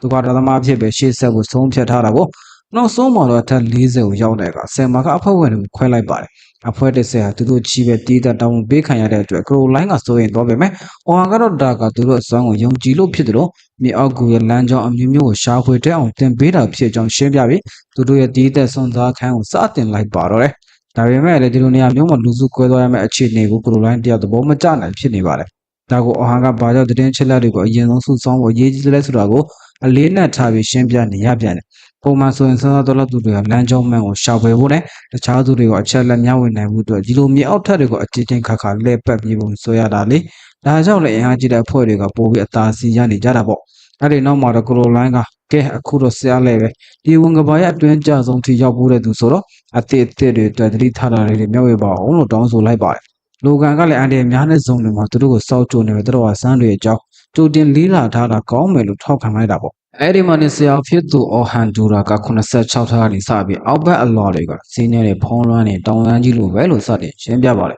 ။သူကအောက်ထပ်မှာဘာတွေဖြစ်ပျက်ခဲ့တယ်လဲဆိုတော့အသေးစိတ်ပြောပြဖို့ကြိုးစားပေမဲ့လေးတွေကအရန်ဆိုင်လို့ရှာပြီးမေးခွန်းနေတဲ့ဆက်မေးနေတာကြောင့်နောက်ဆုံးမှာတော့အော်ဟန်ဒူရာတယောက်စိတ်မရှိနိုင်တဲ့အစုံဒေါသတွေအောင်ထွက်သွားရတယ်။တစ်ဖက်မှာလည်းလူနာတယောက်ဆုံးသားကန်းသူများဖွဲ့ချုပ်စီကိုပြေးလာရောက်လာပြီးဖွဲ့ချုပ်မှုကိုအရေးတကြီးတုတ်ခန့်တောင်းနေပါတယ်။တောင်ဘက်ဝန်ကဘာထဲကလူအားလုံးကအခုတက်ချင်းတယ်လီပို့စရက်နဲ့အပြင်ကိုအမြန်ဆွဲထုတ်ဖို့လိုအပ်နေလို့ပါပဲ။အဲ့ဒီအချိန်မှာဝန်ကဘာထဲကကလေးတွေကတကူမားနေပြီဆိုတော့သူတို့ရဲ့ဗီဇစိတ်နဲ့တီးလိုက်ကြတယ်။တော်ကြအောင်လမ်းလျှောက်တာတော့မိစ္ဆာတကောင်မှပေါ်မလာလို့ပါ။လူကန်ကဒီလွာမှာဒီလိုမျိုးဖြစ်နေတာပုံမှန်ပဲလားလို့မေးတဲ့ကဆရာကမဟုတ်ဘူးလို့ပြန်ဖြေတယ်။တကယ်တော့သူကတိုင်းဒီကူထဲကိုမဝင်ခင်တည်းကခံစားနေရတဲ့စိတ်အာရုံတစ်ခုရှိနေတယ်။အဲ့ဒါကတော့မိစ္ဆာတွေကတကူကိုကြောက်လိုက်ပြီးပုံအောင်နေကြတယ်ဆိုတာပါပဲ။ဒါကိုယူမဆိုင်တဲ့ကရိုလိုင်းကတော့တိုက်ပွဲကိုမစောင်းနိုင်တော့တဲ့ဆိုနောက်ဆုံးမှာတော့မိစ္ဆာတကောင်ကသူတို့ရှေ့မှာပေါ်လာပါတော့တယ်။တင်ထားတဲ့အတိုင်းပါပဲ။ကောင်မလေးကတော့ဇိုဒီယာမိစ္ဆာစီကိုပြေးဝင်သွားတော့တာပါပဲ။မိစ္ဆာကလည်းသူမနာရောက်တာနဲ့သူ့ရဲ့ကိုကကြီးကိုရိုက်ဖို့အားယူလိုက်တယ်။ဒါပေမဲ့ရိုက်ချက်မကြလာခင်မှာပဲအော်ဟန်ဒူရာကသူ့ပဲလေထိခိုက်သွားမှဆိုလို့မိစ္ဆာရဲ့လင်းမြန်မှုကိုရှော့ချပစ်တဲ့ဂါထာနဲ့လမ်းပိတ်လိုက်တယ်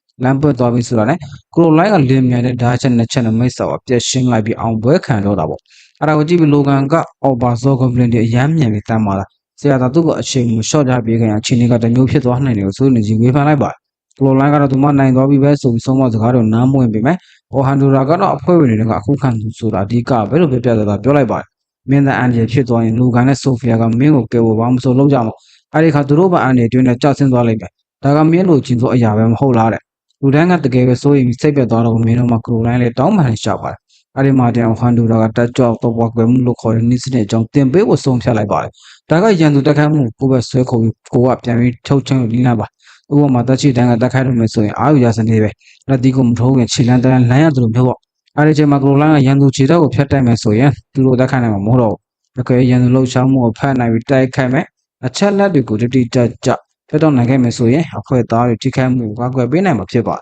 ။အဲ့ဒါကိုကြားတော့ကရိုလိုင်းတယောက်ရှေ့တန်းကအမြဲတက်ခိုက်ရမယ်လို့ဝမ်းသာသွားပြန်ပါတယ်။ဆရာကလည်းမင်းရဲ့တာဝန်ရန်သူကိုနိုင်ရင်ဖို့မဟုတ်ပဲရန်သူအာယုံကိုဆွဲဆောင်ထားဖို့နဲ့သူတို့ရဲ့အထူးကတက်ခိုက်မှုတွေတားဆီးဖို့ပဲလို့ထပ်ပြီးတတိပေးဟပြန်ပါတယ်။တစ်ဖက်မှာတော့ဖွဲ့ချုပ်ကလူနာကလူတွေကောင်းတဲ့အတူပြန်လာပြီးအတင်းအဓမ္မတတိပိုစနစ်ကိုတုံးပေးဖို့တောင်းဆိုနေတယ်။ဒါပေမဲ့တောင်းခံဒီလိုလုပ်ဖို့ဆိုရင်မန်တန်စွမ်းအများကြီးကုန်ပါ။ခိုင်လုံတဲ့အကြောင်းပြချက်မရှိဘူးမလို့ပေးနိုင်ဘူးလို့ငင်းနေပါတယ်။ဒါကြောင့်လူနာက90နဲ့ထက်ကငကားနက်ကပေါ်တယ်တစ်ခုကနေတစ်ဆင့်အစိမ့်နဲ့အလောကိုရောက်နေပြီးဒါဟာတင်နန်းသားအစ်စ်တွေအချိန်မီတီးတိုးနိုင်တယ်။ရှင်းပြပါတယ်။ဘေးကစေးမိုင်ဒါမျိုးဆုံးဖြတ်အစီအလို့ရအောင်မယ်လို့ပြောပြီးလူနာကတော့အချိန်မရှိတော့ဝင်ကဘာတဲ့ကလူတွေဘာဖြစ်မှန်းတော့သိကြမှာမဟုတ်ဘူးလို့ဒေါသတကြီးအော်ဟစ်လိုက်ပါတော့ဝင်ကဘာထဲမှာတော့လူကန်ကဆရာကရိုလိုင်းအကြောင်းပဲပြောမနေနဲ့သူ့ကိုလည်းရန်သူစွမ်းအားချော့တဲ့မန်နာလူမျိုးတစ်တွေတင်ပေးဖို့ပူဇော်နေပြပါတယ်။အော်ဟန်ဒူရာကလည်းဒီလိုမန်နာတွေကစစ်မြက်ပြီးရန်သူရဲ့မူလအရေးချင်းပေါ်အများကြီးမူတည်တယ်လို့သတိပေးလိုက်ပါတယ်။ ဒါကြောင့်လူကန်တွေနဲ့ရန်သူရဲ့မှန်တဲ့ခုခံတဲ့ဇုံသေချာသိဖို့နဲ့အဲ့ဒီပုံမူတည်ပြီးကားထားကိုချိန်ကြီးတက်ဖို့လိုအပ်ကြောင်းတင်ပြပေးနေပါတော့တယ်ဒါပေမဲ့အဆင့်61ထက်မှရှိတဲ့အလွှာအရှင်ဘော့တွေကိုဒီစွမ်းအားချက်မိစ္ဆာတွေကိုဒီနေကွေးစီတဲ့ကားထားမျိုးတွေကခက်လွယ်လွယ်နဲ့အလုံးမဖြစ်ဘူးတကယ်တော့စဉ်းစားသွားလာသူတော်တော်များများကဒီကားထားကိုတိတ်ပြီးအကျိုးမရှိလို့မသုံးကြတာတော့များတယ်ကဲလူကန်သာသုံးချင်တဲ့ဆိုရင်အောက်ဘက်အလောက်မှာရှိတဲ့တော်တော်တိုင်းရဲ့မှန်တဲ့ခုခံတဲ့ဇုံကိုအလိုရနေအောင်လေ့လာထားဖို့လိုလိမ့်မယ်လူကန်တယောက်ရည်အေးနဲ့ပတ်ခံလေးရတယ်လို့စိတ်ပြတ်သွားတော့ကိုမြင်တော့အော်ဟန်တူတာကမြန်ခုလောလောဆယ်မှာဒါပိသားမန္တတွေကိုကြွားကြအောင်အရင်လှုပ်ဖို့နဲ့အတွေ့အကြုံရှာဖို့ပဲအာရုံစိုက်သေးတယ်လို့အားပေးလိုက်ပါတယ်။အဲဒီစာမန္တကိုပိုပြီးပြောစရာကောင်းတဲ့နည်းနဲ့သုံးပြမယ်ဆိုပြီးအနောက်ကိုလက်ကြည့်ခိုင်းလိုက်တာပေါ့။လူကန်လက်ကြည့်လိုက်တဲ့အချိန်မှာဘလင်းနှကောင်မန္တထောင်ချောက်တဲ့ကိုတောက်သွားပြီးထပ်မြတ်တဲ့လန်ဆိုးတွေအချက်ပေါ်များစွာအထိုးခံနေရထွေးလန့်ဖွယ်မြင်တွေ့ရပါတော့တယ်။ကလေးတွေကဘယ်ချင်းကလေးကဒီချောင်းတော့စဉ်းစားတာလဲလို့ကြောက်လန့်လန့်မေးတဲ့အခါမှာတော့ဘာလို့ဒီဘုံကပါကိုခြေချကလေးကလမ်းနဲ့လျှောက်လို့ငါပြင်ဆင်လာခဲ့တာလို့သူကအေးဆေးပဲပြန်ဖြေလိုက်ပါတယ်။သင်္ကန်းစာကတော့အကွေလူကန်သာနောက်ကျောကတိုက်ခိုက်မှုတွေကိုကာကွယ်ထားနိုင်ရင်အဖွဲ့သားတွေရှေ့ကလာမရန်သူကိုပဲအာယုံစိုက်တိုက်ခိုက်နိုင်မှာဖြစ်တယ်။ဒါကအဖွဲ့ကိုအားဖြည့်ပြရတဲ့ပတ်မှုသူတယောက်ရဲ့တာဝန်ဖြစ်နေတာကိုဒီသင်္ကန်းစာကြောင့်လူကန်မျက်လုံးတွေကအယောင်တောက်သွားပြီးငါဖြစ်ချင်တဲ့သူကဒီလိုလူမျိုးပါလားဆိုတာကိုနားလည်သွားတော့တယ်။နောက်ဆုံးအနေနဲ့အော်ဟန်ဒိုတာကဆိုဖီယာဘက်ကိုလှည့်လိုက်ပြန်တယ်။အဒီအချိန်အဖွဲ့ချုပ်မှာတော့အတင်းအဓမ္မသလေးပို့စနစ်ပြင်ဆင်နေတဲ့မန်နာဆွန်အားစုဆုံးမှုအခြေတကူတော့လုံနေသေးတယ်။စောက်တက်တွေထက်ကတယောက်ကဒါတွေအားလုံးဟာအိုလီဗာရဲ့အမားပဲလို့အပြစ်ကျင်နေပြီးလူရင်းနဲ့အန်နာလီတို့ကမခံမရက်နဲ့ဖြစ်ပြီးပြန်လဲချေပနေတာပေါ့ရံပွဲဖြစ်တော့မယ့်စစ်စဲမှာဂူထောင်ရှင်အခုဆိုရင်သူများနဲ့အသက်ကအရန်ရေးကြည့်တယ်အားလုံးမန်နန်ပုံမှာပဲအယုံစိုက်ကြလို့မိတ်ပေးလိုက်ရတယ်လူနာကတော့အော်ဟန်တူတာတရားအန်ရရှိနေမလားဆိုတော့စိုးရင်မိနေတာပေါ့သူတို့စီမှာတော့ဆရာဖြစ်သူကဆိုဖီယာကိုဂါတာတစ်ခုနှစ်ခုသို့မဟုတ်သုံးခုလည်းပို့ပြီးတပြန်နဲ့သုံးနိုင်တာတက်ကိုသင်ပေးနေပါတယ်ဒါကအစစ်မြတ်မန်နန်ဆရာတက်မြောက်ထားတဲ့အရေးချင်းပဲဒါခက်ခဲပုံရပေမဲ့ကျင့်သားရသွားရင်အနည်းဆုံးနှစ်ခုလို့တပြန်နဲ့သုံးလာနိုင်လိမ့်မယ်ဆိုဖီယာကအစစ်မြတ်ဂါတာတစ်ခုသုံးနိုင်ရုံနဲ့အစစ်မြတ်မန်နန်ဆရာဖြစ်ပြီးတော့ထင်နေခဲ့တာဒါပေမဲ့အော်ဟန်ဒိုရာကတော့ဝန်ကပါတဲ့ကိုပိုနဲ့နဲ့လေးမိတ်ဆာတူကိုဂါတာတစ်ခုထင်တဲ့အနံယူပုံမလွယ်လေပဲလို့ဆိုလာတယ်တက်ခိုင်းမှုတွေကိုတစ်ခုပြီးတစ်ခုသုံးမယ်ဆိုရင်အခြေအနေနောက်နေတော့မှဖြစ်ပြီးတန်မာနဲ့ရန်သူနဲ့တွေ့ရအဲ့ဒီတစ်ခုကမင်းအတွက်ရှိတော့မှာမဟုတ်ဘူးဒါပေမဲ့ပထမကာထာကိုတော့ဘလောက်ရောက်တာဒုတိယကာထာကိုစတင်မှုလိုအပ်တာပေါ့ဒါအပြင်ဆရာကဆိုဖီယာကိုသူမရဲ့အမဖြစ်သူဆယ်မကလော့တဲ့စီမှာလည်းပညာတော်တင်ကိုကြံပေးလိုက်ပါတယ်ဆိုဖီယာကတော့သူမအမထက်အော်ဟန်ဒူလာစီမှာပဲတင်ချင်နေပေမဲ့သူမရဲ့အမကသူမခိုင်းတာအကုန်လုံးပေးတဲ့သူဆိုတော့စိတ်တော့တိတ်မစိုးပါဘူးအဲ့ဒီအချိန်မှာပဲအဖွဲ့ချုပ်ကတလေပို့ကရာကြီးကစွမ်းအားတွေပြေလို့နီးပါဖြစ်လာပါပြီအဖွဲ့ချုပ်မူကတော့သူရေကောင်းဘွားတွေနဲ့ငကားနဲ့ကိုအနိုင်တက်ရမယ်လို့အပိတ်ထုတ်လိုက်တယ်ဒူရင်အန်နာလီတို့ကတော့အရင်တိုက်ပွဲကြောင့်ကြောက်ရွံ့နေကြပေမဲ့လူနာကတော့မဆိုင်မတော့ပဲတာဝန်ကိုလက်ခံလိုက်တယ်ဒါပေမဲ့သူမကအဖွဲ့ချုပ်မူစီကိုတောင်းဆိုတဲ့တစ်ခုတော့တောင်းလိုက်ပါတယ်။ဖက်မှာတော့အလာရှင်ရဲ့တကားကြီးကိုဖုံးပေးတဲ့နောက်မှာဆယ်မာကအသစ်တွေကိုဘေးကရောက်မှာစောက်ခိုင်းထားပြီးဝါရက်လူသူတွေကအလွာရှင်ရင်ဆိုင်ဖို့ပြင်ဆင်လိုက်ကြပဲ။လူတိုင်းကအော်ဟန်ဒူရာရဲ့နာမည်ကျော်ကြောင်းကိုယုံကြည်ပြီးအားကိုးနေကြတာပါ။အော်ဟန်ဒူရာကလည်းမိနစ်ပိုင်းအတွင်းဟိုဒီတပ်ပွဲကိုအဆုံးသတ်အောင်ကူညီပေးမယ်လို့ပြောလိုက်တယ်။တပ်ပွဲစတဲ့သူကလင်းမြန်စွာရှေ့ထွက်လာပြီးဘလူးကြီးရဲ့ပေါင်ကိုဓာတ်နဲ့ခုတ်လိုက်တယ်။အဲ့ဒါကိုကြည့်ပြီးကရိုလိုင်းကဓာတ်ကဆရာငါ့ကိုတင်ပေးထားတဲ့တက်ကြွတဲ့ကာကွယ်မှုပါလားဆိုတာရိပ်ပြီးသွားတယ်။ဘလူးကြီးကချက်ချင်းအချမ်းပြီးသွားပြီးနောက်ကိုဆုတ်လိုက်တဲ့အခါမှာပဲအော်ဟန်ဒူရာကတူတီပြင်ဆင်ထားတဲ့မန်နန်ဆောင်ကြောက်တဲ့ကိုမိသွားပြီးကြောက်တန်းကြီးတွေပေါ်လာပါတော့တယ်။လူကန်ကလည်းအဲ့တော့မှဆရာကရန်လှုပ်ရှားမှုကိုတူတင်ခံမှန်ထွက်ပြေးပေါက်ကိုပါပိတ်ရတယ်ဆိုတာသဘောပေါက်သွားတော့တယ်။ဒီချိန်ထဲမှာပဲဆယ်မာကလည်းမန်နန်တစ်ခုနဲ့တကားတာအများကြီးကိုတပြန်နဲ့တည်းပြစ်ခတ်လိုက်တာကိုဆိုဖီယာတယောက်မျက်ဝါးတက်တင်မြင်လိုက်ရတယ်။နောက်ဆုံးမှာတော့ဘာနက်ကဒိုင်းနဲ့ကာကွယ်ပေးထားတော့အန်သန်ကအခွင့်ကောင်းယူပြီးပြင်းထန်တဲ့ဓာတ်ကျန်တဲ့ဘလူးကြီးကိုအပြက်ရှင်းပြီးတိုက်ပွဲကိုအဆုံးသတ်ပါတော့တယ်။မျက်ဝါးတွေနဲ့တွေ့လိုက်ရတဲ့တိုက်ပွဲကြောင့်အဖွဲ့30ဟာအော်ဟန်ဒူရာအစောပိုင်းကတင်ကြပေးခဲ့တဲ့အချက်တွေကိုလက်တွေ့နားလည်သွားကြပြီးအဖွဲ့ရဲ့လှုပ်ဆောင်ခြင်းရဲ့အစစ်မှန်တပိတ်တွေကိုသဘောပေါက်သွားကြတော့တယ်။ဒါပေမဲ့လည်းတောင်ဘက်ဝင်ကပါစီကိုသွေးကောင်းဖွင့်တဲ့အထူအပြေးလောက်သွားနေရအိုလီဗာက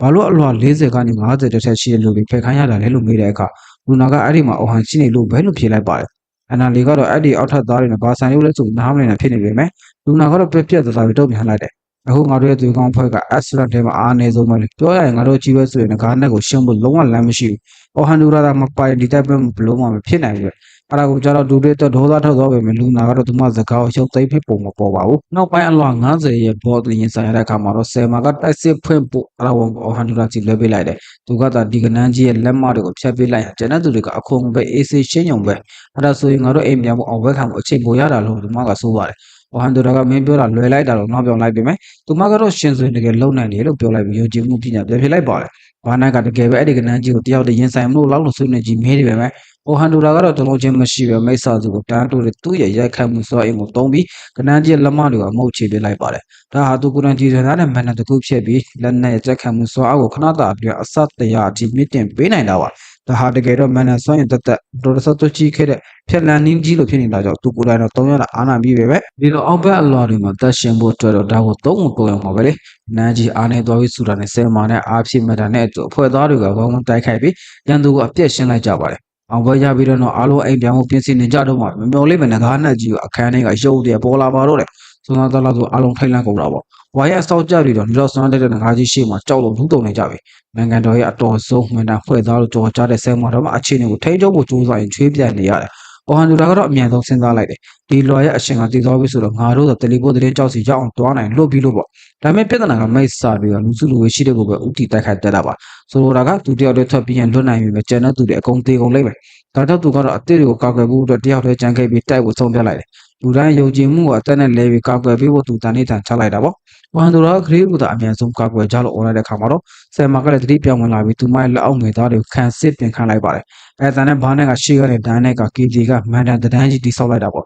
့ငကားကြီးပထမဆုံးမီးတောက်ကျလာတဲ့အချိန်မှာတော့တာစီကပေါက်ကွဲမှုကိုအောင်မြင်တော့စိတ်ဝင်နေခဲ့တယ်ဒါကတိုက်ဆက်ဆန်နေမဟုတ်ပဲအော်ဟန်ဒူရာကအဲ့ဒီစကန်လေးမှာသူ့ရဲ့ impetus ဒိုင်းကိုအပြားဖြစ်လိုက်လို့အနှင်းငယ်တက်ပြေးကလွတ်ခဲ့တာပေါ့ဆယ်မာကတခုရိမ့်ပြီးနေတော့မှပဲအော်ဟန်ဒူရာငကားကြီးစီကိုတန်းတိုးပြီးတယောက်တည်းရင်ဆိုင်ပါတော့တယ်သူကငကားကြီးရဲ့လက်သေးချက်တွေကိုရှုံးတဲပြီးမျက်လုံးထမြောင်းနဲ့လမ်းပေါက်လိုက်ငကားကမျက်တောင်ခတ်ပြီးကောက်ွယ်လိုက်နိုင်ပြီမယ်ဒါကအော်လန်ဒိုရဲ့အကွက်ပါပဲငကားမက်ဆီမိတ်သွားတာခတ်တဲ့တွန်းပါပဲသူကငကားမမြင်နိုင်တဲ့နေရာကိုအများဆုံးကူးပြောင်းလိုက်တယ်အော်ဟန်ဒူရာကငကားရဲ့လက်ကျင်းကိုခုန်တက်ပြီးသူ့ရဲ့ impetus spare နဲ့ပေါင်းဆက်တဲ့ဓာတ်ချက်နဲ့အပြင်းထန်ခုန်ချလိုက်ပြီးတော့တခါလွာရဲ့တုံခေါ်သွားတဲ့အထိပေါက်ကွဲမှုဖြစ်သွားပါတယ်ဒါပေမဲ့ဒီတော့အားစိုက်ထားတာတော့ငကားကြီးကဘာတိုင်မှမရခဲ့ဘူးဒါပေမဲ့သူကတော့လက်လျှော့ပဲပုံမပေါ်စားသူတွေကလေးတွေကိုပဲကာကွယ်ဖို့နဲ့သူကတော့ငကားကြီးကိုတယောက်တည်းကိုင်ကွယ်မဲ့ကြောင်ပြောလိုက်ပါတယ်အဲ့တော့သူ့ရဲ့ဆွဲကြိုးကိုဆွဲလိုက်ပြီးအရှင်ဟုန်ပြင်းတဲ့ငကားရဲ့အာရုံဆွဲဆောင်သွားတော့တယ်ငကားကြီးကမီးတော့ရဲ့တရက်ဆက်တိုက်ခိုင်းနေတာကိုမြင်တော့ဆယ်မကတယောက်စိုးရိမ်သွားပြီးတော့အထူးသဖြင့်အော်ဟန်ဒူရာကကလေးတွေဝေးရောက်ငကားကြီးကိုတမင်ဆွဲခေါ်သွားတာမြင်ရလို့ပါပဲငကားကြီးက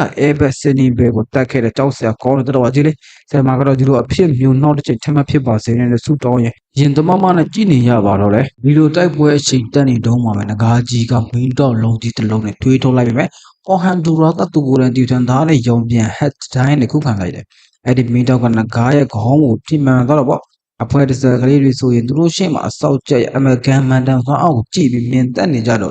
ဒါပေမဲ့လည်းငကားကြီးကအားပြင်းတဲ့ဒဏ်ရာရပုံမပေါ်သေးတာကဝဟန်ဒူရာကိုစိုးရင်လာစေပါတယ်သူကမန်တန်စဝိုင်းတော်များကိုဆင်းခေါ်လိုက်ပြီးစလုံးကိုပေါင်းဆက်ပြီးတော့ရေချင်းမြင့်တင်ခြင်းကိုလှုပ်ဆောင်လိုက်ပါတယ်ဒါကအထောက်အကူပြုမန်တန်6မျိုးစလုံးကိုတပြန်နဲ့တည်းပေါင်းဆက်ရတဲ့အစစ်အသင့်မန်တန်ဖြစ်ပြီးဆယ်မာတော်ကောင်းကောင်းသိတဲ့နေလားပါဒါပေမဲ့စွမ်းတွေနဲ့စားတော့တက်လာရင်ငကားနဲ့ကိုနိုင်မလုံလောက်သေးဘူးဆိုတာသူမကယူဆထားတော့မှာပဲအဲ့ဒီအချိန်မှာမယုံနိုင်စရာတခုဖြစ်လာပါတယ်ဝဟန်ဒူရာကအဲ့ဒီမန်နယ်ကို2ထက်3ထက်4ထက်နောက်ဆုံး5ထက်အထိအဆင့်မြင့်တင်လိုက်တယ်ဆယ်မာတယောက်ဒါမျိုးကဖြစ်နိုင်လို့လားဆိုပြီးအော်လုံးလို့ပါဇက်ဟောင်းသားဖြစ်သွားရတယ်သူထိုးလုံးလိုက်တဲ့အချိန်မှာကတော့အဓိပ္ပာယ်မရှိတော့အောင်စွမ်းထက်နေပြီဆိုတာသက်တည်ပြနေတာပေါ့ချက်ချင်းဆိုသူတို့ငကားနဲ့ကသူ့ရဲ့အမြင့်ကြီးကိုဝေရမ်းပြီးအော်ဟန်ဒူရာကိုအမြန်နှုံးနဲ့တိုက်ခိုက်လိုက်တဲ့အခါကလေးတွေကတော့ရင်တုံပန်းတုံနဲ့ပေါ့ဒါပေမဲ့ငကားကြီးကသူ့ပြက်မှတ်ကိုရှာနေတော့မှပဲအော်ဟန်ဒူရာကငကားရဲ့အနောက်ဘက်ကိုခုန်တက်ပြီးနေရန်ပေါ်အထိရောက်နေခဲ့ပြီအဲ့ဒီချိန်မှာတော့ဆယ်မာတယောက်အဲ့ဒီလူရဲ့စွမ်းကိုခက်မှန်းဖို့လက်လျှော့လိုက်ပါပဲသူကရိုးရိုးပမိုးသူတယောက်ရဲ့အကန့်အသတ်ကိုကျုံပြီးလေဒီလိုမန်နယ်ပေါင်း30ကျော်ကိုဒီပိုင်းနဲ့တုံးနေရတဲ့တော့သူ့ရဲ့စွမ်းအားတွေက32ဆအထိတက်လာပြီပဲအချိန်ကြာကြီးတော့ထိန်းရနိုင်မှာမဟုတ်ပါဘူးဒါကြောင့်သူကတိုက်ပွဲကိုအမြန်ဆုံးဆုံးသက်ကိုဆုံးဖြတ်လိုက်ပါတယ်။ဟာလေထဲမှာမန်တန်ခုံတစ်ခုကိုဖန်တီးလိုက်ပြီးငကားရဲ့ခက်မှန်းချက်ကိုလွဲတော့အလုပ်လိုက်ပြပါတယ်။ဒါကရိုးရိုးမန်တန်တယ်မဟုတ်ပဲဘဟိုပြုတ်ချင်းမန်တန်လို့ခေါ်တဲ့လူသားတွေထဲမှာရှားရှားပါလာတဲ့ထူးစွမ်းရည်ပါ။အော်လီဗာမာဒီစွမ်းရည်ရှိပေမဲ့သူကတိုက်ခိုက်ဖို့အတွက်ပဲတုံးတာ။ဟောဟန်ကတော့သူခန္ဓာကိုယ်တဲ့လေတဲ့နှုံးဖို့ပါတုံးလိုက်တာပေါ့။သူကငကားရဲ့လေပြင်းကိုဓာတ်နဲ့အားကုန်ခုတ်ချလိုက်ပါတော့။အဲ့ဒီအခါမှာတကယ်ကိုလက်ရှမ်းတရားကြီးရသွားပါတော့။ဒါပေမဲ့လည်းအောင်မြင်မှုတွေနဲ့သူပြင်ပန်းနှမ်းနေမှုကကပ်ပါလာပါတယ်။ဝဟန်ဒူရာတဲ့အလွန်ကျွံသုံးထားတဲ့မန်တန်တွေရဲ့စွမ်းကြောင့်စစ်မြစ်ပြေမှာတခါတော့ကိုမနေဆွဲခွန်နေရပါဘူး။ဆယ်မာကတော့ဘာလို့ရမှမသိတော့ပါဘူး။ဘယ်လူသားမှဒီလိုအပြင်းထန်မြင့်တင်ထားတဲ့တန်ကိုခံနိုင်မှာမဟုတ်ဘူးလေ။ဒီမှာကိုယ်တိုင်တော့ဒီငါးကြီးကိုမနိုင်နိုင်မှာတော့ငါဒီတိုက်ပွဲမှာသုံးပုံတော့ဘူးလားဆိုပြီးတွေးမိနေတော့ဒီမှာခန္ဓာကိုယ်တစ်ခုလုံးတုံရင်လာပါတယ်။ဒါကကြောက်တာလားစိုးရင်တာလားအလုံးရောထွေးနေတာပါဒါပေမဲ့သူမနားလေလာတဲ့ခုတာကတော့အော်ဟန်ဒူရာစိတ်အေးထားပြီးတိုက်ပွဲနိုင်မှုအတွက်သူမဟာကလေးတွေကိုပဲအကောင်းဆုံးကောက်ွယ်ပေးထားရမယ်ဆိုတာပါပဲတိုက်ပွဲထဲမှာအော်ဟန်ဒူရာတော့ကားရဲ့တိုက်ခိုက်မှုတွေကိုမထင်မှတ်ပဲမြင်သွားခဲ့ပါတယ်အဲ့ဒီအချိန်မှာပဲလွန်ခဲ့တဲ့ပေါ်များစွာအသစ်ကိုသူကောင်းနဲ့ဝင်လာပါတော့တယ်အဲ့တုန်းကအော်ဟန်ဒူရာနဲ့အိုလီဗာတို့ကအေဂျန်နဲ့ရွာလေးတစ်ရွာမှာစော်ကစားနေကြတဲ့ကလေးငယ်တွေပေါ့သူတို့ကလောကရဲ့ဆင်းရဲဒုက္ခနဲ့ဝေးရမှာကောင်းမွန်စွာကြီးပြင်းလာခဲ့ကြတာပါဒါပေမဲ့တနေ့မှာတော့အဆိုးဝါးဆုံးဒုက္ခကြီးကဆက်ရောက်လာခဲ့တယ် သူတို့နှစ်ယောက်ရွာပြင်မှာလေးချကန်လှုပ်ပြီးပြန်လာတဲ့အချိန်မှာတော့သူတို့ရဲ့ရွာပြင်ကပြပုံတိဖြစ်နေပြီလူတွေအားလုံးတိစုပ်ကုန်သွားပါပြီလေးငယ်တွေကသူတို့ရဲ့မျက်လုံးနဲ့တင်မခံနိုင်လောက်အောင်ရက်ဆက်တဲ့ထက်လန်းစရာမြင်ကွင်းကြီးကိုပြင်ဆိုင်ရပါတော့တယ်ကလေးဘွားဆိုငိုကြွေးခဲ့ကြတာဒါပေမဲ့အော်ဟန်တူရာနဲ့အိုလီဗာတို့ကတခြားကလေးတွေမတူတာကရွာသားတွေကိုကိုယ်တိုင်မြင်မျိုးကြိုပြီးတော့မကပဲငါတို့ချစ်ရတဲ့သူတွေဘယ်တော့မှထပ်ပြီးလှူယူလို့မရအောင်စွမ်းထက်တဲ့သူတွေဖြစ်လာရမယ်လို့နှလုံးသားထဲကနေတစ္ဆာဆိုခဲ့ကြတာပါအဲဒီချိန်ကစပြီးသူတို့နှစ်ယောက်ကတူဘယ်တော့မှမပြောင်းလဲတော့မဲ့ခိုင်မာတဲ့စိတ်ခွန်အားတွေရှိလာခဲ့ကြပါပြီငကားကြီးအတိုက်ခိုက်မှုခံရပြီးမတန်ရမရပဲပြန်ထလာတဲ့အော်ဟန်ဒိုဟာရွာသားတွေရဲ့ရှေ့မှာသူပေးခဲ့တဲ့ဂတိကိုပြန်သတိရလိုက်တယ်ဘသူကမှမရှုံးစရာဘူးအားလူတွေကိုငါကောက်ကွယ်မယ်ဆိုတဲ့စိတ်ဓာတ်နဲ့ပေါ့အဲ့ဒါကိုကြည့်ပြဖွဲတဲ့စကားကလေးတွေကဝါသာအားရအောင်ပဲခံနေကြပါမယ်ဆယ်မာကတော့ငကားနဲ့ရပြင်းတဲ့တိုက်ခိုက်မှုကနေသူဘလို့မှတန်ရမရပဲလွတ်လာတာကိုမယုံနိုင်အောင်ဖြစ်နေရပါတယ်။ရဟန်းကြောင့်မြုံကိုးတွေကတစ်ဖက်ဖက်နဲ့စစည်းလာပြန်ပါဒီငကားဟာယုံငကားမဟုတ်တောက်ရွချင်းရဲ့ကိုဘွားလို့တော့တင်စားကြတာပါ။သူလက်ချက်နဲ့တည်ဆုံသွားတဲ့စွမ်းသားတော်လာသူတွေဟာတောင်းမှုရပုံပဲလေ။ဆယ်မာကတော့အော်ဟန်ဒူရာတယောက်ဒီလောင်းပုံထဲမှာထပ်မပါဘူးဆိုတောင်းနေမိပါတော့တယ်။အော်ဟန်ဒူရာကတော့တိုက်ပွဲကိုအေးအေးဆေးခွဲချမ်းစိတ်ချနေတော့မှာပဲ။ငကားကြီးကသူ့ရဲ့ပါဝါနဲ့စင်တူတဲ့နေလန်းကိုတုံးပြီးတော့အဝကျင်ကမန်နာဆိုအဲ့လိုစူစီးဖို့ဘက်ပေါင်းစုံကနေတိုက်ခိုင်းနေတာပါ။ဒါပေမဲ့လွန်ခဲ့တဲ့တစ်ချိန်ကသူရှုံးတဲ့ခုနဆိုင်ငကားကြီးတိုက်ခိုက်မှုတွေကနေသေးတဲ့သူတွေတိုင်းမိလိုက်ဒီငကားကြီးကငါ့ကိုအထင်သေးနေတာပဲပေါ့သူကဒါကိုစိတ်မဆိုးတော့ပြန်ခွန်ကောင်းတစ်ခုနဲ့သုံးချဖို့ဆုံးဖြတ်လိုက်ပါတယ်သူကလေမြန်တဲ့အချိန်နဲ့ဇစ်ဇက်ပုံစံပြေးပြီးတော့မြင်ကိုးတွေကြားတဲ့ငကားရဲ့လေရွေးနာစီကတ်သွားပြီးတော့ပြီးတော့ကြီးစံတွေနဲ့ပြစ်ခတ်လိုက်ပြီပဲငကားကြီးရဲ့ကြေးခွန်ကမာလုံးလို့ဘာမှမဖြစ်ပါဘူးငကားကြီးကလည်းအရေးမြင်ကိုးတွေနဲ့ပြန်လဲတက်ခတ်လာတဲ့အခါအိုဟန်ဒူရာကတီးကြတဲ့ဓာတ်ချက်တွေနဲ့ကာကွယ်လိုက်ပါတယ်ဒါကိုမြင်တော့ငကားကြီးကသူ့ရဲ့တက်ခတ်မှုကိုအဆက်စိတ်မှခွဲပြလိုက်ပြီးဓာတ်နဲ့ကာလို့မရအောင်လုပ်လိုက်ပြန်ရအိုဟန်ဒူရာကအဲ့ဒီစိတ်ကိုကြောက်တရားကြီးတစ်ခုလိုခါလိုက်ပြင်မဲ့ငါကြီးစွာနဲ့ဒေါသကစကတ်နဲ့များတက်လာတာကြောင့်တိုက်ပွဲကပူခတ်ခဲလာပါပြီလူကြီးကလည်းဒါနဲ့စွာနဲ့သူ့နောက်ကျောကနေပန်းအောင်မန်တန်တွေကိုကွေ့ပတ်လိုက်ပြင်မဲ့အခန်းတူတာကသူတင်ပြင်ဆင်ထားတဲ့ရောင်ပြန်ဟက်တဲ့ဒိုင်းနဲ့3စက္ကန့်အဆက်ပြီးလုခဲ့ရပြန်ပါတယ်ဘာနဲ့ကဆရာကြီးငကားနေရေပုံတိုင်းနိုင်ပြီးတော့ပြောပေမဲ့ဆရာမကတော့သဘောမတူပါဘူးမဟုတ်ဘူးသူကခံစစ်သက်သက်ပဲလုံနေရတာလေအခန်းတူတာကိုယ်တိုင်လည်းဒါကိုသိတာပေါ့ဘယ်ရင်တုန်းကသူတို့9ယောက်အဖွဲ့တက်ခိုက်နေတယ်ကတောင်းနေခွဲထားလို့ရပြီမယ်အခုသူကတော့တယောက်တည်းအားလုံးတောင်းငယူထားရတယ်လေဒါပေမဲ့သူဟာဇွဲမလျှော့သေးပါဘူးဒါသားတွေရဲ့တေဆုံးမှုကိုမြန်ဝါတစ်ချင်းတွေ့ခဲ့ရတဲ့အဲ့ဒီနေ့ကဂတိကိုပြန်တတိရပြီးရှေ့ကိုထပ်မံထိုးလိုက်ပြန်ပါတယ်ပိုလိုင်းတတိမထားမိလိုက်ပဲသူကတက်ကြော့သူကောက်ွယ်မှုကိုသုံးမင်းငကားကြီးကိုကလေးတွေနဲ့ဝေးရောက်တဖြည်းဖြည်းဆွဲခေါ်သွားနေတာပါလူကန်နဲ့ဆိုဗီယက်တို့ဟာဆရာဟာကိုအသက်ထက်သူတို့ဘေးကရောက်ဦးစားပေးနေဆိုတော့မြင်ပြီး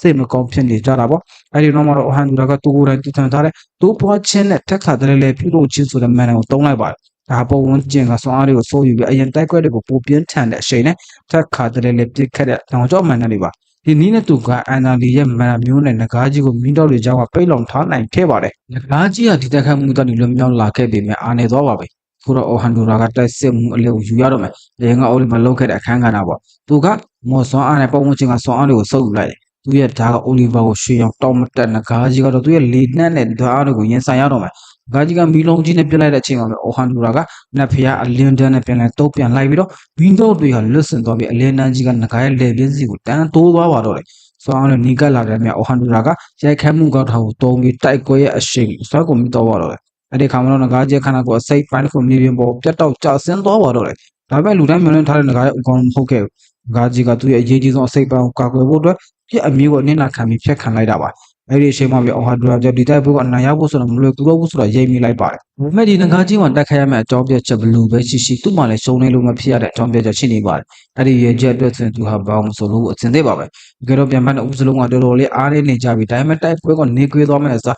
တစ်ဖက်စလုံးရဲ့ဒေါသနဲ့စိုးရိမ်စိတ်တွေကြောင့်ပိုပြီးတော့ပြင်းထန်လာပါတယ်။ဒါပေမဲ့အလွန်ကျော်အားစိုက်ထုတ်မှုရဲ့အကျိုးဆက်အနေနဲ့အော်ဟန်ဒူရာရဲ့မစ်တင်ထားတဲ့မန်နန်စွမ်းအားတွေကကုံဆုံးသွားခဲ့ပါတယ်။ဆယ်မာကအမြန်ဆုံးအားဖြည့်ဖို့ကြိုးစားပေမဲ့အော်ဟန်ဒူရာကသူ့ရဲ့မန်နန်ကိုလက်မခံပဲပြပြန်လိုက်ပါတယ်။လေးတွေကိုပဲအကောင်းဆုံးကာကွယ်ထားပါတယ်။အဲ့တော့မှဆယ်မာတယောက်ဒီတိုက်ပွဲကသူ့မပေါဝင်လို့ရတဲ့အစင်မဟုတ်ဘူးဆိုတာနားလည်သွားပြီ။လမ်းဖယ်ပေးလိုက်ပါတော့တယ်။သူရဲ့သွေးတစ်စက်နောက်ဆုံးလေးသုံးခုပြင်ဆင်ထားတဲ့အော်ဟန်ဒူရာဟာငါအဆင့်ထက်မှန်တွေကိုထက်မှန်အားဖြည့်ပြီးတော့တိုက်စစ်ပြန်ဖွင့်ပါတယ်။အဲ့တော့မှလက်စီလီရဲ့ချင်းကိုပေါင်းသုံးပြီးတော့ငကားနဲ့ကြီးကိုအားကုန်ထုတ်လွှတ်လိုက်တာကြောင့်ငကားကြီးကမြေပြင်ပေါ်လုံလျာလဲကျသွားခဲ့ရပါတယ်။ဒါတော့မှဒီမိစ္ဆာကြီးကပြင်းထန်အားနည်းနေတဲ့ကြားကတော်တော်ရင်နဲ့ပြန်ထလာပြီးစက်တိုက်ကိုပြင်ဆင်သေးပါပဲ။အားကုန်ပြီးဖြစ်တဲ့အော်ဟန်ဒူရာကတော့အဲ့လောက်ထိလှုပ်ထားတော့မပြီးသေးဘူးလားဆိုပြီးမယုံနိုင်အောင်ဖြစ်နေရတယ် ပိုဆိုးတာကအဆမ်းမပြတ်ဖိအားပေးမှုတွေကြောင့်သူ့ရဲ့ဓာတ်ကအဆက်စိတ်မှာကျိုးပဲ့သွားခဲ့ပါပြီဒါပေမဲ့သူဟာလက်နက်ကိုပြေဝချလိုက်ဖြစ်စီခြင်းကားတာကိုဆင့်ခေါ်လိုက်ပါတယ်အဲဒီမှာတဲ့အရေးတွေရဖွဲ့စည်းထားတဲ့လေစင်မောင်းငယ်တစ်ခုဖြစ်ပေါ်လာပြီးအဲ့ထဲမှာဓာတ်နဲ့ကြီးတဲ့ထွက်ပေါ်လာတာပေါ့ဒီကာတာကမန်တန်စွမ်းအားတွေကိုအစင်းမြင့်ဆုံးအချိန်ဆူစီထားတာဖြစ်ပြီး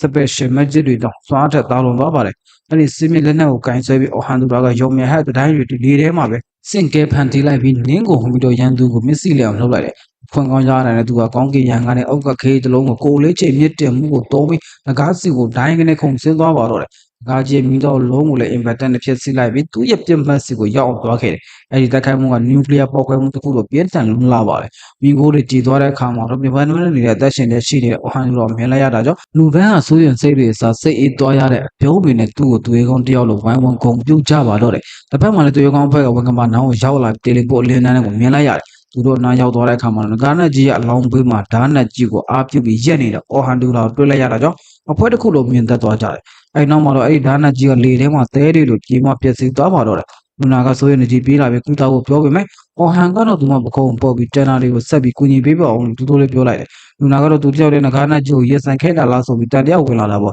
။သူတွေကလည်းဒါကိုမယုံနိုင်ပြီးမင်းများပြင်မဲ့အော်ဟန်ရဲ့လူချူချူခံလိုက်ရတော့ဒေါသထွက်သွားရပြန်ပါတယ်။လူနာကဒီလောက်ထိတာရင်တော့မင်းတို့ညံ့လာပြီးဝန်ခံလိုက်စမ်းပါလို့ပြောလိုက်တာကြောင့်လူတွေကဒေါသတကြီးနဲ့ရံမိုးပြင်ပါတယ်ဒါပေမဲ့လူနာရဲ့မော်ဆွမ်းအားနဲ့သူ့ကိုလုံးမရအောင်မန်တန်နဲ့ချုပ်ထားလိုက်ပါတယ်နောက်ဆုံးကတော့ဖွဲ့ကောင်းဆောင်အိုလီဗာကတားဆီးလိုက်ရပြီမဲ့အော်ဟန်ဒူတာကတော့မကျေနပ်တဲ့မြစ်လုံးနဲ့ကြည်နေသေးပါပဲအဲ့ဒီညမှာတော့ဆိုဖီယာတော့သူမရဲ့အစီရင်ခံစာကိုရေးသားနေပါတယ်အဲ့ထဲမှာသူမကအစစ်မြစ်မန်တော်တွေသုံးနိုင်အောင်နားလဲအောင်တင်ကြပေးခဲ့တဲ့ငကားနဲ့ကြီးကိုတကူတော့နေနေခဲ့တဲ့သူမရဲ့ဆရာအကြောင်းတွေကိုအများကြီးထည့်သွင်းရေးသားခဲ့ပါတယ်အဲ့ဒီချိန်မှာပဲအစွမ်းအကုန်ပြမန်းနေတဲ့သူမရဲ့အမဆယ်မကအခန်းထဲကိုရောက်လာပြီးကတိမို့ကိုပြက်လဲကျသွားပါတော့တယ်ဆိုဖီယာလည်းသူမအမကိုရေချိုးပြီးဖို့ခေါ်သွားပြီးပန်းပြေခိုင်းပါတော့တယ်မန်ဒမာလီဆယ်မာကသူမရဲ့ညီမလေးဘေးကင်းအောင်မြင်ရလို့စိတ်သက်သာရကြောင်းပြောလိုက်တဲ့အခါဒီမငယ်လေးကဒါကအော်ဟန်ကြောက်ပါလို့ပြန်ပြေခဲ့ပါတယ်။အဲဒီမှာတင်ဆယ်မာကအော်ဟန်နဲ့ငကားနဲ့ကြီးတို့ရဲ့တိုက်ပွဲကိုဘလို့မြင်တယ်လို့မေးတဲ့အခါမှာတော့ဆိုဖီယာကဆရာကတကယ်ကိုအစွမ်းတတ်တာပဲလို့ဆိုပါတယ်။ကဲတော့ဆယ်မာသိချင်တာကအဲ့ဒီလူကတခြားသူတွေဘာလို့ဒီတော့တောင်တာလို့နေရတာလဲဆိုတာပါပဲ။ဆိုဖီယာကသူမအကြောင်းကိုသိတယ်လို့ပြောလိုက်တဲ့အခါဆယ်မာတယောက်စိတ်မရှိအောင်ပြောသွားရပါတယ်။ဒီမငယ်လေးကမဖြစ်သူကိုစိတ်အေးထားဖို့ချောမော့ရင်ဆယ်လှုပ်ရှားမှုနဲ့မန်နာတွေကအမခမ်းပေမဲ့ကျန်တာတွေကတော့အခြေခံဘောတရားတွေပါပဲ။သူကျွန်တော်တို့အဖွဲ့တစ်ဆယ်ကိုတင်ပေးတဲ့အတိုင်းရှေ့တန်းနဲ့နှုတ်တန်းဘယ်လိုတိုက်ရမလဲဆိုတော့လက်တွေ့ပြသွားတာလို့ရှင်းပြသွားပါတယ်။အခုသူတယောက်တည်းနဲ့လုံနိုင်ခဲ့တာကတော့တကယ်ကိုထင်ကြီးစရာပါပဲ။ဆယ်မာကလည်းညီမလေးရဲ့အမြင်ကြောင့်အော်ဟန်ရဲ့အဆုံးမရှိတဲ့စွမ်းအားတွင်းကြီးကိုတနည်းတစ်ပုံနားလည်သွားရပါတော့တယ်။ဆယ်မာကသူမကိုသူမအသုံးမကျတယ်လို့ခံစားနေရတော့မှာပဲ။ဆိုဗီယက်လေးကအမကိုနေသေးစွာဖတ်ထားပြီးအမကခုချစ်တော့ကိုပေါ်ရက်တည်နိုင်ပြီးလူအများကြီးအားကိုးရတဲ့သူမို့လို့ကျမအရန်ကိုလေးစားတာ။ဒီနေ့ကျရင်အမလို့ဖြစ်ချင်တယ်လို့ပြောလိုက်တော့မှစေဖာလည်းစိတ်သက်သာရသွားပါတယ်။နိုင်နေကကြတော့အော်ဟန်တယောက်သူ့လက်မောကမခံမရက်နိုင်အောင်နာကျင်လွန်းတဲ့ဒဏ်ကြောင့်နှုံးလာပြီးဝေဒနာလျှော့ချတဲ့ကားကိုတုံးလိုက်ရမနေ့ကတိုင်ပွဲမှာသူ့ရဲ့အကန့်အသတ်ကိုကြော်လွန်ပြီးမန်တန်နဲ့အလွန်ကျွံတုံးခဲ့တာကြောင့်ဘေးတို့ဇိုဂျိုဒီလောက်ပဲခံစားရတာကံကောင်းတယ်လို့ဆိုရမှာပါအဲ့ဒီချိန်မှာပဲဆယ်မာကပေါ်ထက်ကိုတက်လာပြီးသူ့ကိုလက်ဖက်ရည်တောက်ဖိတ်ခေါ်ပါတယ်သူမကအော်ဟန်ကိုအာနနာနဲ့ပဲလူတစ်ယောက်မှအသေးပြောမရှိပဲခီးစင်အောင်မမြင်ဆုံးသက်နိုင်ခဲ့လို့ဒေသူတင်ကြောင်းယိုတီပေးပြီးပြောကြားခဲ့ပါတယ်အော်ဟန်ကလည်းသူမလိုစစ်နှက်ရှိတဲ့လူကဒီလိုဥညွတ်စရာမလိုတဲ့အကြောင်းလန့်နေကြတားစီရတာပေါ့အဲ့ဒီနောက်ဆယ်မာကသူတို့ရဲ့အဖွဲ့ခေါင်းဆောင်အော်ဟန်ကိုတွေးချင်တယ်လို့အကြောင်းကြားလာပါတယ်အဖွဲ့ထနာချုပ်ကိုရောက်တဲ့အခါမှာတော့အဖွဲ့ခေါင်းဆောင်ဗင်ဗာရက်ကတိုက်ရိုက်ပဲကမ်းလှမ်းချက်ထုတ်လိုက်ပါတယ်အော်ဟန်ဒူရာကိုသူတို့ရဲ့အင်အားကောင်းဆုံးပထမတပ်ဖွဲ့မှာရှေ့တန်းတိုက်စစ်မှုဖြစ်ဝင်ရောက်ဖို့နဲ့တပ်မှုဖြစ်အဆိုပြုချင်တာပါအော်ဟန်ကသူကငယ်လွန်းသေးတဲ့အကြောင်းရင်းဆိုပေမဲ့ဖင်ကတော့သူ့ရဲ့တွေးကြုံတဲ့စ조사အားထုတ်မှုဟာတပ်မှုဖြစ်ဖို့လုံလောက်လို့အခိုင်အမာပြောပါတယ်အော်ဟန်ကတော့စဉ်းစားဖို့အချိန်တောင်းလိုက်တာပေါ့ဌာနချုပ်ကထုတ်လာပြီးတဲ့နောက်မှာအော်ဟန်ကအင်အားကြီးဖွဲ့တစ်ခုကကမ်းလှမ်းတာဝမ်းသာပေမဲ့အရန်ဖွဲ့ကအနှင်ထုတ်ခံရတဲ့အတိတ်ကြောင့်တယောက်တည်းမှုမရေဖြစ်နေပြန်ပါတယ်ဒါကြောင့်သူ့ဖိုးရဲ့ဆိုင်ကိုသွားပြီးကြံကြံတောင်းတဲ့အခါဖိုးဖြစ်သူကလူဆိုတော့တယောက်နဲ့တယောက်အားကိုပြီးအားနေချက်တွေကိုဖြည့်ဆည်းပေးရင်ကြီးပြင်းလာတာပဲသင်ခန်းစာပေးပြီးတေချာဆုံးဖြတ်ဖို့သင်ပြောလိုက်ပါတယ်နောက်ဆုံးမှာအော်ဟန်ကဆုံးသွားတဲ့သူများအဖွဲ့ကိုရောက်သွားပြီးအဲ့ဒီမှာရှိတဲ့သွေးကောင်းဖွဲ့ဝင်တွေကြောင့်စိတ်လှုပ်ရှားနေမိပါတယ်အဖွဲ့ချုပ်မှုကငကားနဲ့ကိုတယောက်တည်းနိုင်ခဲ့တာဟုတ်မဟုတ်မေးတဲ့အခါအော်ဟန်ကလည်းတူပြလိုက်ပါတယ်အခုသူတို့နဲ့အန်နာလေတို့ကငါတို့အရင်တိုက်ထားလို့ငကားကအားနေသွားနေတာလို့သူကအခွင့်ကောင်းယူကပြောပြီးလောင်ပြောင်းလိုက်ကြပါတယ်မာကသူတို့ကိုပါဇက်ပိတ်ထားဖို့ပြပြသားသားပြောလိုက်ပြီးခေါင်းဆောင်အွန်လီဘာဘက်ကိုလှည့်ပြီးတော့မင်းတို့အဖွဲ့ကမန်တန်1နဲ့92ထက်ကိုသွားခဲ့တာအဲ့ဒီအလောက်အကြိမ်ကြိမ်ရောက်ဘူးနေတော့အရန်လွဲ့မယ်လို့ထင်နေခဲ့တာလားလို့ခနဲ့မျိုးကွန်းထုတ်လိုက်ပါတယ်။အိုလီဘာကဒေါသတကြီးနဲ့မျက်နှာပြက်ပြီးနှုတ်ဆိတ်နေတာကိုကြည့်ပြီးအော်ဟန်ကသူထင်ထားတာမှန်နေပြီဆိုတော့သိလိုက်ပါတယ်။သူကငါအရင်ကပြောခဲ့သလိုပဲအားလုံးပို့ပြီးတမ်းမှလာမှရှေ့ဆက်တိုးတာအကောင်းဆုံးပဲ။အောက်ဘက်ကအလွာတွေမှာလူအများကြီးအသက်ပေးခဲ့ရပြီးလို့ထက်လောင်ပြောလိုက်တာပေါ့။ဒါကိုအိုလီဘာကပြန်ချီပတာက ဒါကြောင့်လည်းငါတို့အားဖြည့်သူကိုပြောင်းလိုက်တော့ပေါ့မင်းဖက်ဖို့ပြီးစွမ်းထက်တဲ့ထောက်ပံ့မှုမျိုးပေးနိုင်တဲ့သူဆိုရင်ငါတို့ရှေ့ဆက်နိုင်မယ်လို့ယူဆခဲ့တာတယ်။အော်ဟန်ကငါကအဖွဲတဲ့ကထုတ်ခံရအောင်စိတ်ဆိုးနေတာမဟုတ်ဘူး။မင်းတို့ခေါင်းဆောင်ကအားဖြည့်သူရဲ့ခန်းကဏ္ဍကိုအဲ့လောက်ပေါ်စားသဘောထားနေတာကိုမြင်လို့စိတ်ပြတ်မိတာကိုပြောလိုက်ပါတယ်။အိုလီဗာကလည်းသူရေလို့ကိုတောင်မိုးထားလို့တော့နောက်တော့ထပ်ပေးခဲ့ရတယ်ငင်းခဲ့တာကဝမ်ကဒါဆိုရင်မင်းကဘောလို့အောက်ဆုံးအလွာကနေစားလိုက်တာလေ။ရှာဖွေရေးလို့တော့အားဖြည့်သူတယောက်ဘလောက်တော့အာယုံစိုက်ထားရလဲဆိုတော့မင်းသိတင်တာပို့လို့မင်းကထုတ်လိုက်ပါတယ်။အိုလီဗာရဲ့အဖြေကတကယ်ကိုရေးချင်းစရာကောင်းပါတယ်။အားဖြည့်သူဆိုတော့ဘေးကင်းရဲ့နေရာမှာထိုင်ပြီးကတော့စွမ်းအားတွေကိုပြန်ဖြစ်ုံပဲလေတဲ့။သူတို့တိတ်ပြမရှိတဲ့စကားကိုကြားတဲ့အခါအော်ဟန်တယောက်တီးမခံနိုင်တော့ပဲထားရိုက်ပြီးသူတို့အဖွဲ့ရဲ့ကာထာတက်တန်ဘလောက်ရှိတယ်ဆိုတော့အတေးကြရွတ်ပြလိုက်ပါတော့အားဖြည့်သူပြီးဆိုတော့အချိန်ကအမဲပြတ်အခြေကိုစောက်ကြည့်နေရတာဘယ်အချိန်မှာကာထာပြန်ထည့်ရမလဲဆိုတော့တီးနေတယ်ဖွဲ့သွားတဲ့ကိုလည်းလမ်းညွန်ပေးနေရတာကွာဒါကိုဘယ်နားမှလွယ်လို့လဲလို့ရောသားကြီးပြန်မေးလိုက်ပါတယ်အဖွဲဘက်မှာလည်းအဖွဲ30ကလေးဌာနချုပ်ရဲ့ဆင်းကြပုံမှာလမ်းလျှောက်ရင်အော်ဟန်တယောက်ဘာလို့လုံနေမလဲဆိုတော့စိုးရိမ်နေကြပါတယ်ခီးစီယံပြီးမှသူတို့ကအော်ဟန်ကိုအရန်လေးစားသွားကြပြီးသူတို့ဖွဲ့တဲ့ကိုဝင်စီရှင်ခဲ့တာပါဒါကြောင့်သူတို့ကဆယ်မစီကိုတွားပြီးဆရာပင်မလည်းသွားမေးကြပါတယ်အဲ့ဒီချိန်မှာဆယ်မတယောက်ဥယျာဉ်ထဲမှာခုံတန်းလေးမှာထိုင်ပြီးအော်ဟန်ကိုအဖွဲတဲ့ကိုဘယ်လိုဖက်ရမလဲဆိုတာနီလာပေါင်းစုံနဲ့လေ့ကျင့်နေရှာပါတယ်သူကအရန်ဖွဲ့တဲ့ကတန်ရာတွေကြောင့်လက်ခံမှာဝဲသူအစိုးရနေတယ်လို့တကားနဲ့တပ်ပွဲတော့မြင်ခဲ့ရတဲ့အော်ဟန်ရဲ့ဆွမ်းအားတွေကသူမထက်အများကြီးတောင်းလို့နေတာကြောင့်သူမကိုလိုအပ်ပါမလားလို့တွေးပူနေတာပေါ့ကလေးတွေရောက်လာပြီးအော်ဟန်အိမ်ကိုမေးတဲ့အခါဆယ်မကသူကငါတို့ကိုလုံးဝမလို့တာငါတို့ကသူ့အတွက်အနောက်ရှက်ပဲဖြစ်မှာလို့ပြောလိုက်ပါတယ်ဒါကူလူကန်ကအဲ့ဒါကိုလူတိုင်းသိပါတယ်ဒါပေမဲ့သူ့နားမှာရှိနေမှသာကျွန်တော်တို့ပညာသိယူနိုင်မှာလေလို့ပြန်ပြောပါတယ်ကရိုလိုင်းကလည်းသူနဲ့ဆိုရင်ငါတို့ပိုတန်မလာမှာပဲလို့ထောက်ခံပြီးဆိုဗီယက်ကလည်းဆရာနဲ့အချင်းပိုကုံဆုံးရှင်နေတာပါသူတို့ကအခုတော့အားနေနေသေးပြီတနေ့နေ့မှတော့ဆရာရဲ့အဖော်အဖြစ်တိမတ်ခွင့်ရဖို့ကြိုးစားသွားမယ်လို့ဆိုပါတယ်အဲ့ဒါကိုကြတော့စိတ်မာကလည်းအားတက်လာပြီးသူမကိုသူမနေမိတာကိုရက်လိုက်ပါတယ်သူမကအော်ဟန်တယောက်အဖွဲချုပ်မှရှိနေတယ်လို့ပြောလိုက်တာကလေးတွေလည်းတန်းပြီးသွားတော့တာပဲအဖွဲချုပ်ကစီဝေးပြီးပြမန်းနဲ့ထွက်လာတဲ့အော်ဟန်ကသူ့စီပြေးလာတဲ့ကလေးတွေကိုမြင်တာလမ်းကြားယူထဲကိုချက်ချင်းဝစ်ကနေပြေးပါတော့တယ်ဒါပေမဲ့မင်းကရခဲ့တဲ့တန်ရာကြောင့်ပြေးရတဲ့ခက်လုံးတော့သူဟာမန်တန်လီကားတွေကိုဖန်တီးပြီးအင်ခုံပုံပေါ်ကိုတက်ပြီးတော့ကလေးတွေလက်ကနေအောင်မြင်စွာလွတ်အောင်ရှောင်နိုင်ခဲ့ပါတယ်ညနေဆောင်တော့အဖိုးရဲ့ဆိုင်ပြန်ရောက်တဲ့အခါအပြင်မှာကလေးတွေအတန်ကြားနေရတော့မယ်အဖိုးပြသူကဘာလို့ကလေးတွေကိုရှောင်နေတာလဲလို့မေးတော့ဟောကကျွန်တော်တရားဖွဲ့တဲ့မူဝင်တော့ကိုဆုံးဖြတ်ထားတယ်ဒါကြောင့်သူတို့ကိုငင်းလိုက်စိတ်မကောင်းဖြစ်မှာစိုးလို့ပြင်ဖြစ်ပါတယ်အဖိုးပြသူကတော့သူမြေးဟာအဲ့ဒီကလေးတွေတကယ်ဂူးဆိုင်တာပဲဆိုပြီးရေမောနေပါတော့တယ်လမ်းမပေါ်မှာဖွဲ့တဲ့ကလေးတွေကအော်ဟန်တယောက်သူတို့ဖွဲ့တဲ့မူဝင်ရှိလို့ထွက်ပြေးနေလာလားဆိုပြီးတန်တရားဝင်နေကြပါပြီလူကန်နဲ့ကတော်လုံးကဆိုရင်ဆရာတပည့်ဖြစ်ရမယ်ဆိုရင်အဖွဲ့တွေကထွက်ဖို့တော့အစင်သင့်ပဲပြောလာကြပါတယ်ဒါပေမဲ့ဆိုဖီယာကတော့သူတို့ရဲ့နှုတ်ဆက်ခြင်းကဒီလိုမျိုးဝေးကွာမသွားစေချင်ဘူးလေ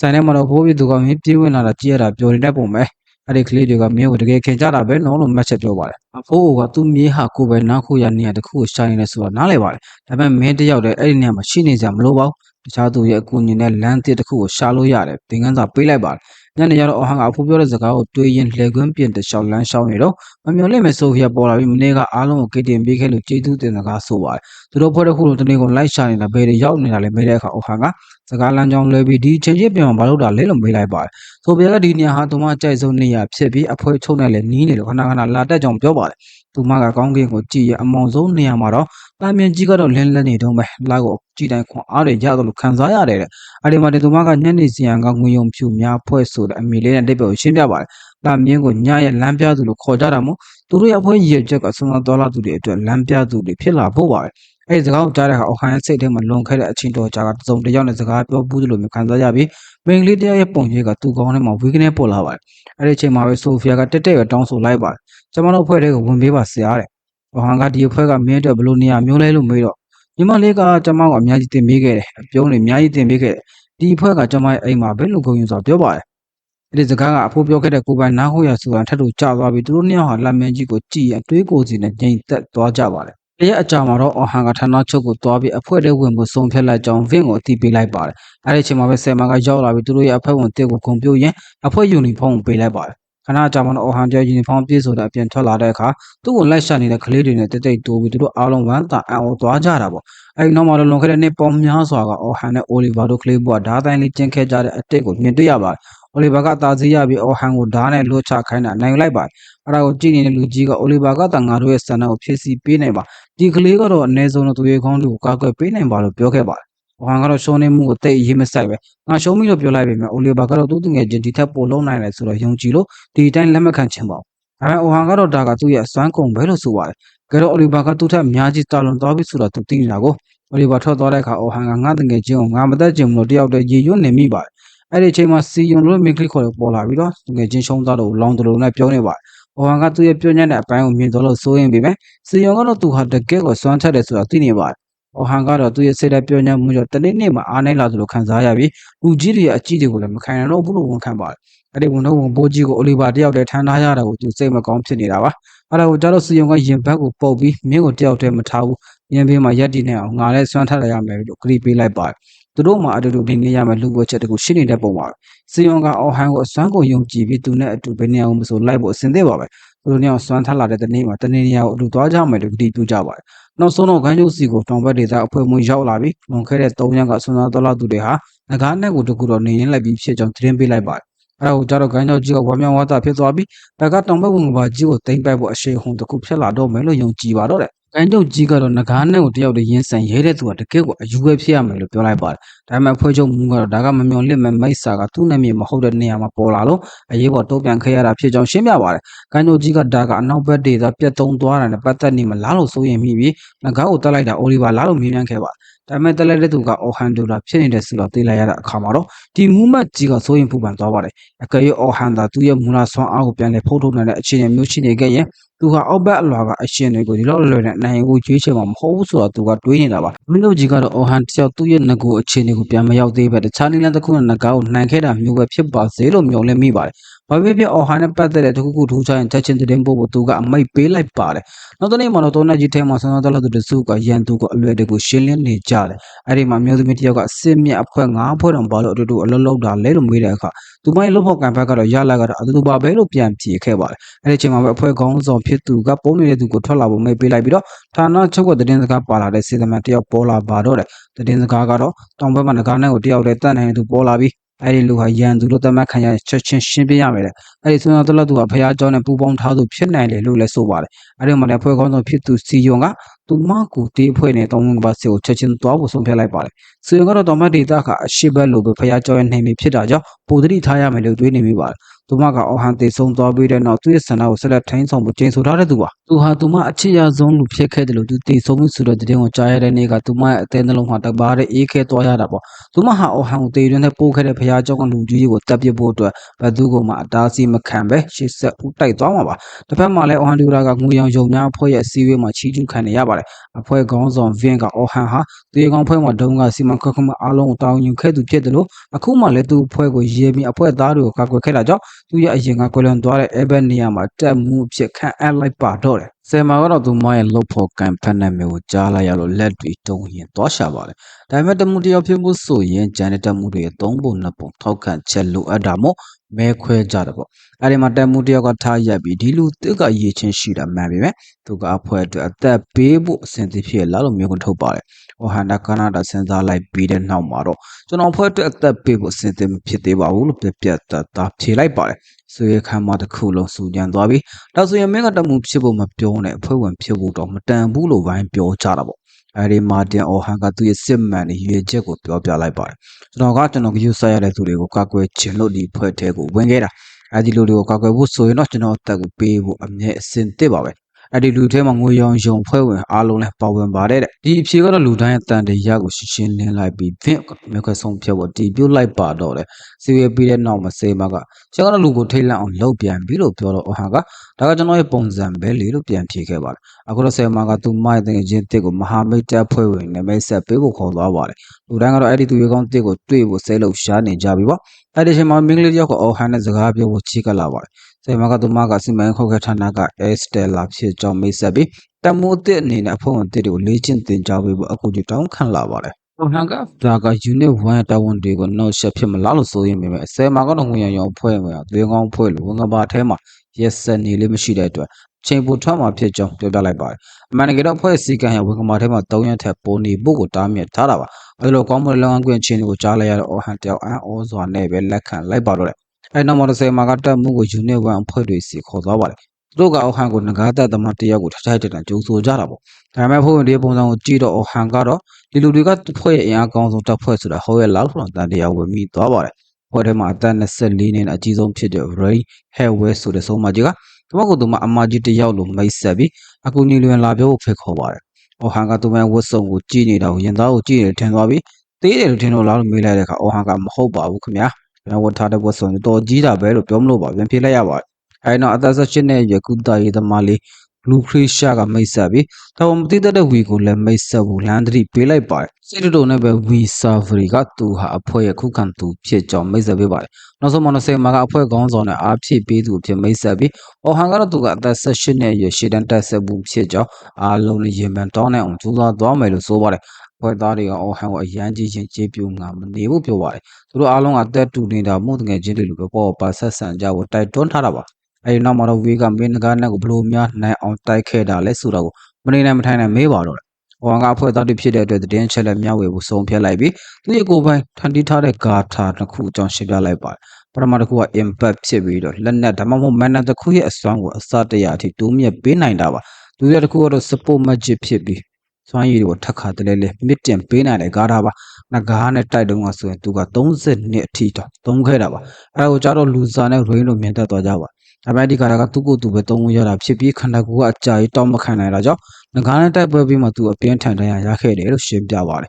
။ဟောင်ကသူကအစစ်မြင့်မှန်တွေကိုသုံးလို့မရပေမဲ့ကိုပိုင်ကားထားနဲ့အခက်အခဲတွေကိုကြော်ဖြန်ခဲ့တာဖြစ်ကြောင်းဝန်ခံလိုက်တဲ့အခါဖွဲ့သားတွေကသူ့ရဲ့ကြိုးစားအားထုတ်မှုကိုအတိမတ်ပြုလေးစားသွားကြပါတယ်။သူတို့ဖွဲ့ထဲမှာအထူးစွမ်းရည်ပါတဲ့သူ3ယောက်လောက်ရှိသွားပြီလို့ V ကပြောပြလိုက်ပါတယ်။ဆယ်မာကတော့ဖွဲ့သားတွေချစ်ချစ်ညီနိုင်မှုရအောင်မနှက်ဖြန်တောင်ဘက်ဝင်ကပါစခီးစင်တစ်ခုကိုစီစဉ်လိုက်ပြီးညနေမှာတော့အော်ဟန်တက်ချိုဆိုဘောလီပါတီလှုပ်ဖို့ဆုံးဖြတ်လိုက်ကြပါတယ်။ဒါပေမဲ့အော်ဟန်ကငကားနဲ့တိုက်ပွဲမှာသူသားကြိုးစားလို့အစ်စ်ဝယ်ရအောင်မယ်လို့ပြောလိုက်တဲ့အခါမှာဖွဲ့သားတွေကတော့အောင်းသွားကြပါတယ်။သူကယူယူစတိုးဆန်ကဒါပဲဝယ်မှာပါလို့ပြောလိုက်တော့အားလုံးပို့ပြီးထည့်လန့်သွားကြတာပေါ့။ဒီတော့ဆွမ်းတဲ့ကျူကယူယူစတိုးဆန်ကဒါကိုသုံးနေဆိုတော့သူတို့မယုံနိုင်အောင်ဖြစ်သွားကြတာပါ။နောက်ဆုံးမှာတော့ Rain ကမတ်တက်ရက်ပြီးဒီနေ့ကစပြီးအော်ဟန်ဒူရာဟာငါတို့ငွေရောင်ရုံဖွဲ့ရအားကိုးကြတဲ့ ace တယောက်ပဲမင်းကိုရိုးရိုးဆန်ကအပေါ်စားသားနဲ့အပြင်ထွက်ခွင့်မပေးနိုင်ဘူးလို့ပဲပြတ်တတ်တာကြေညာလိုက်ပါတော့တယ်။အဲဒါလိုနဲ့ပဲ unit 1ဖွဲ့သားတွေအော်ဟန်ကိုခေါ်ပြီးဗဘဲဆရာအောက်လွန်စီကိုသွားကြပါတယ်။ငကားသားသမားကအခြေခံလက်နက်ကိုပဲသုံးနေတာဆိုတာသိရတဲ့အခါဗဘဲသမားကြီးခင်ဗျာဒီကလေးအသက်ရှင်နေတာကအော်စရာပဲလို့ထိတ်လန့်သွားတော့တာပေါ့။ဘောဟန်ကတော့ချက်ကိုချက်ကနေကျွန်တော်ကစစ်မြေပြင်မှာမတ်တန်သုံးတဲ့သူအဖြစ်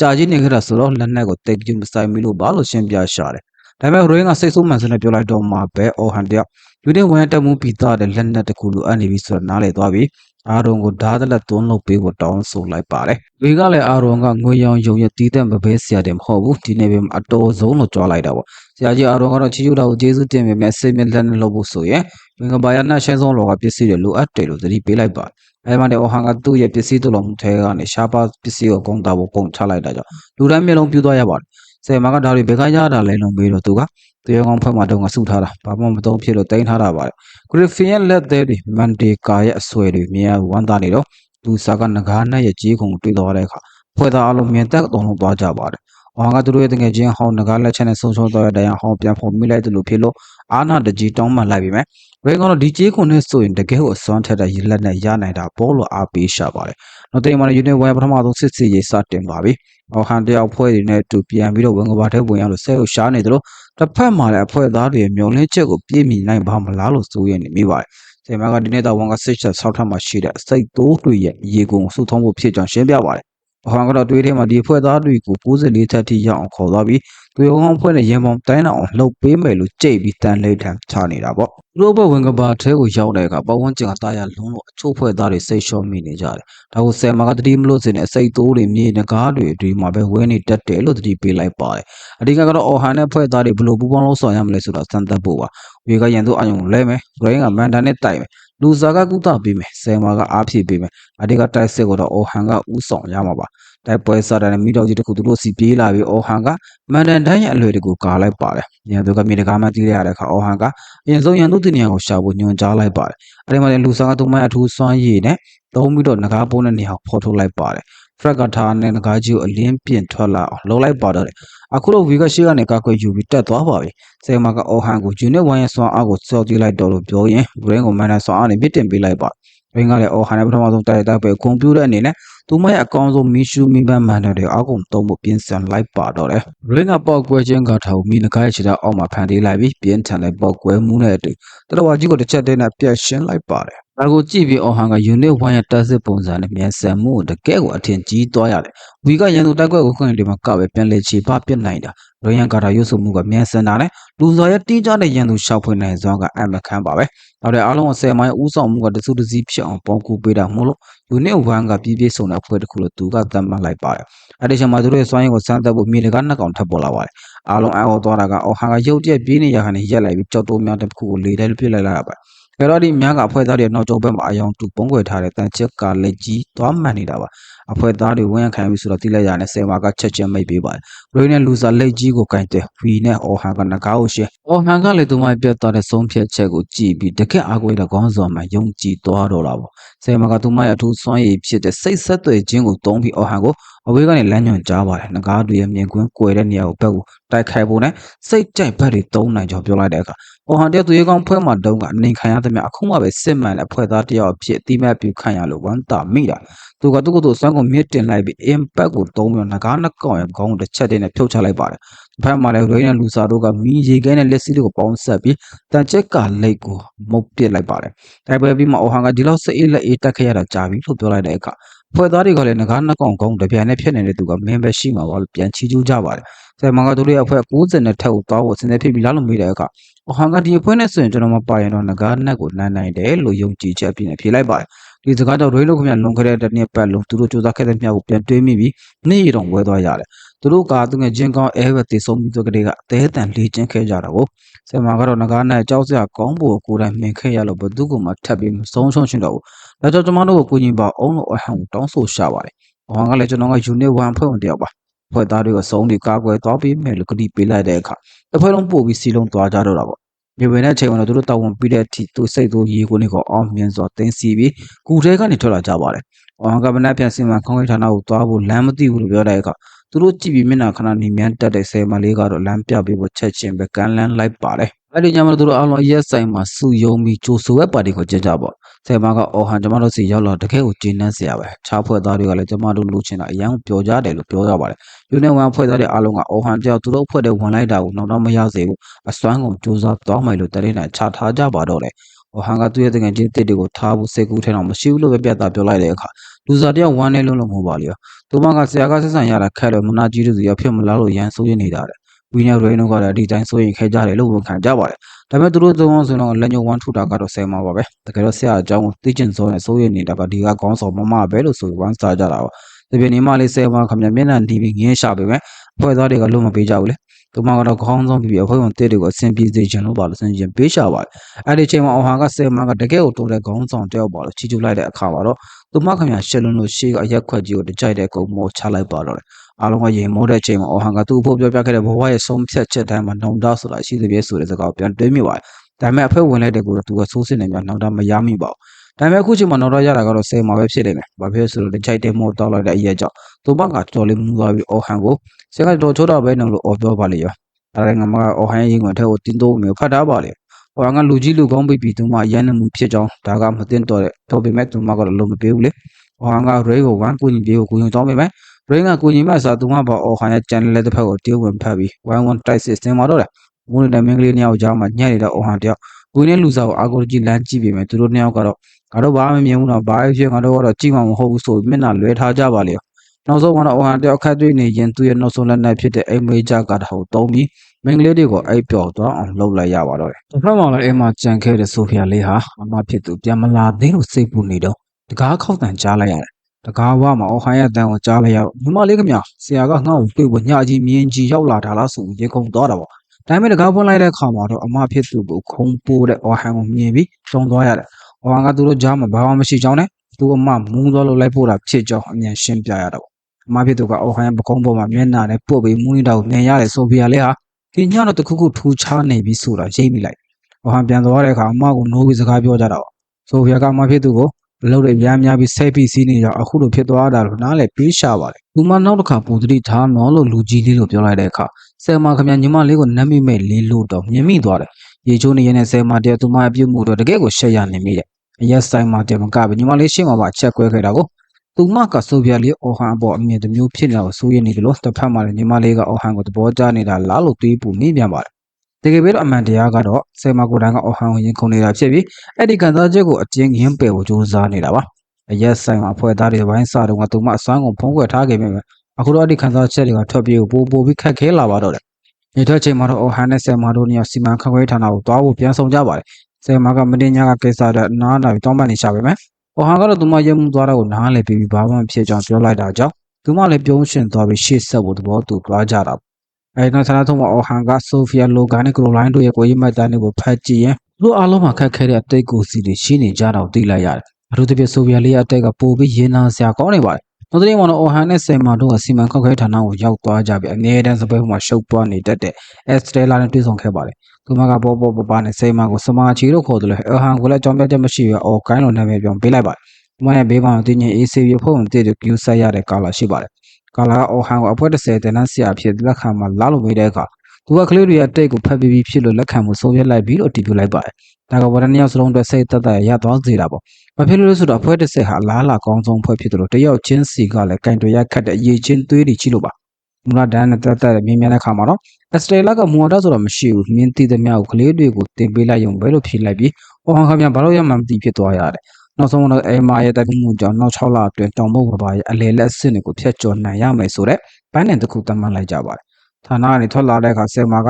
အော်ဟန်တဲ့သူမနဲ့ဆိုဖီယာဂျာကလိုဝက်ချက်ကိုတည်သွားပြီဆိုတာရိပ်မိလိုက်ပါတကယ်တော့သူတို့နှစ်ယောက်ကအဖေတူမေကွဲညီမတွေပါဆိုဖီယာရဲ့မိခင်ကအိမ်ပေါ်တယောက်ပြက်ပြီးမွေးဖွားချိန်မှာပဲဆုံးသွားခဲ့တယ်မို့ကလိုတိတ်မိသားစုကမွေးစားခဲ့ရတာပါအဲ့ဒီမှာတဲ့ဆယ်မာရဲ့မိခင်ကဖောက်ပြန်မှုရဲ့ရလို့ဖြစ်တဲ့ဆိုဖီယာလေးကိုဘယ်တော့နှိပ်စက်ခဲ့မလဲဆိုတာမှန်းကြည့်လို့ရပါတယ်ဆယ်မာတယောက်ပညာသင်မှုအဝေးကိုရောက်နေတော့ညီမလေးပို့ပြီးအနေခံရတော့တီးလိုက်ရတော့သူမကချက်ချင်းပြန်လာပြီးဆိုဖီယာကိုခေါ်ထုတ်ပြီးတော့ဆွမ်းတော်လက်သူတယောက်ဖြစ်လာအောင်ပြုစုပြိုးထောင်ပေးခဲ့တာပါသူမကအော်ဟန်ကိုညီမလေးကိုတေချာကျူးဆက်ပြီးကိုကျူးတောင်းတဲ့အခါသူကလည်းစွမ်းကိုစူးစမ်းပါမယ်လို့ကတိပေးလိုက်ပါတယ်အဲ့ဒီနောက်မှာတော့အော်ဟန်ကဖွဲ30နဲ့မိတ်ဆက်ဖို့အခန်းထဲကိုဝင်လာပါတယ်ကလေးတွေကလည်းသူတို့ရဲ့အိုင်ဒေါ်ကြီးနဲ့ပြန်တွေ့ရလို့မျက်လုံးတွေကအယောင်တောင်းနေကြတာပေါ့အော်ဟန်ကသူတို့အချင်းကြီးနေတာကိုရှော့ချဖို့ကြိုးစားပေမဲ့ငကားနက်ကိုတကူတော့တက်ခဲ့တာကိုမြင်ထားတဲ့ကလေးတွေအတွက်ကတော့ဒါကမဖြစ်နိုင်တော့အောင်ပါပဲအော်ဟန်ကသူ့ရဲ့ဆိုနေသူမဟုတ်ကြောင်းနဲ့သူ့ရဲ့တင် जा မှုမှာအရေးကြီးတဲ့အချက်နဲ့ချက်ကိုချမှတ်လိုက်ပါတယ်စိတ်ကိုအမြဲရှင်းတန်နေပါစေပြဿနာတစ်ခုကိုဖြေရှင်းဖို့နေနာပေါင်းစုံကိုအမြဲစဉ်းစားပါဆင်ခုံသူများဖြစ်ပါစေဆရာဖြစ်တဲ့သူရဲ့ဆုံးဖြတ်ချက်ကမားနေတယ်ထင်ရင်တော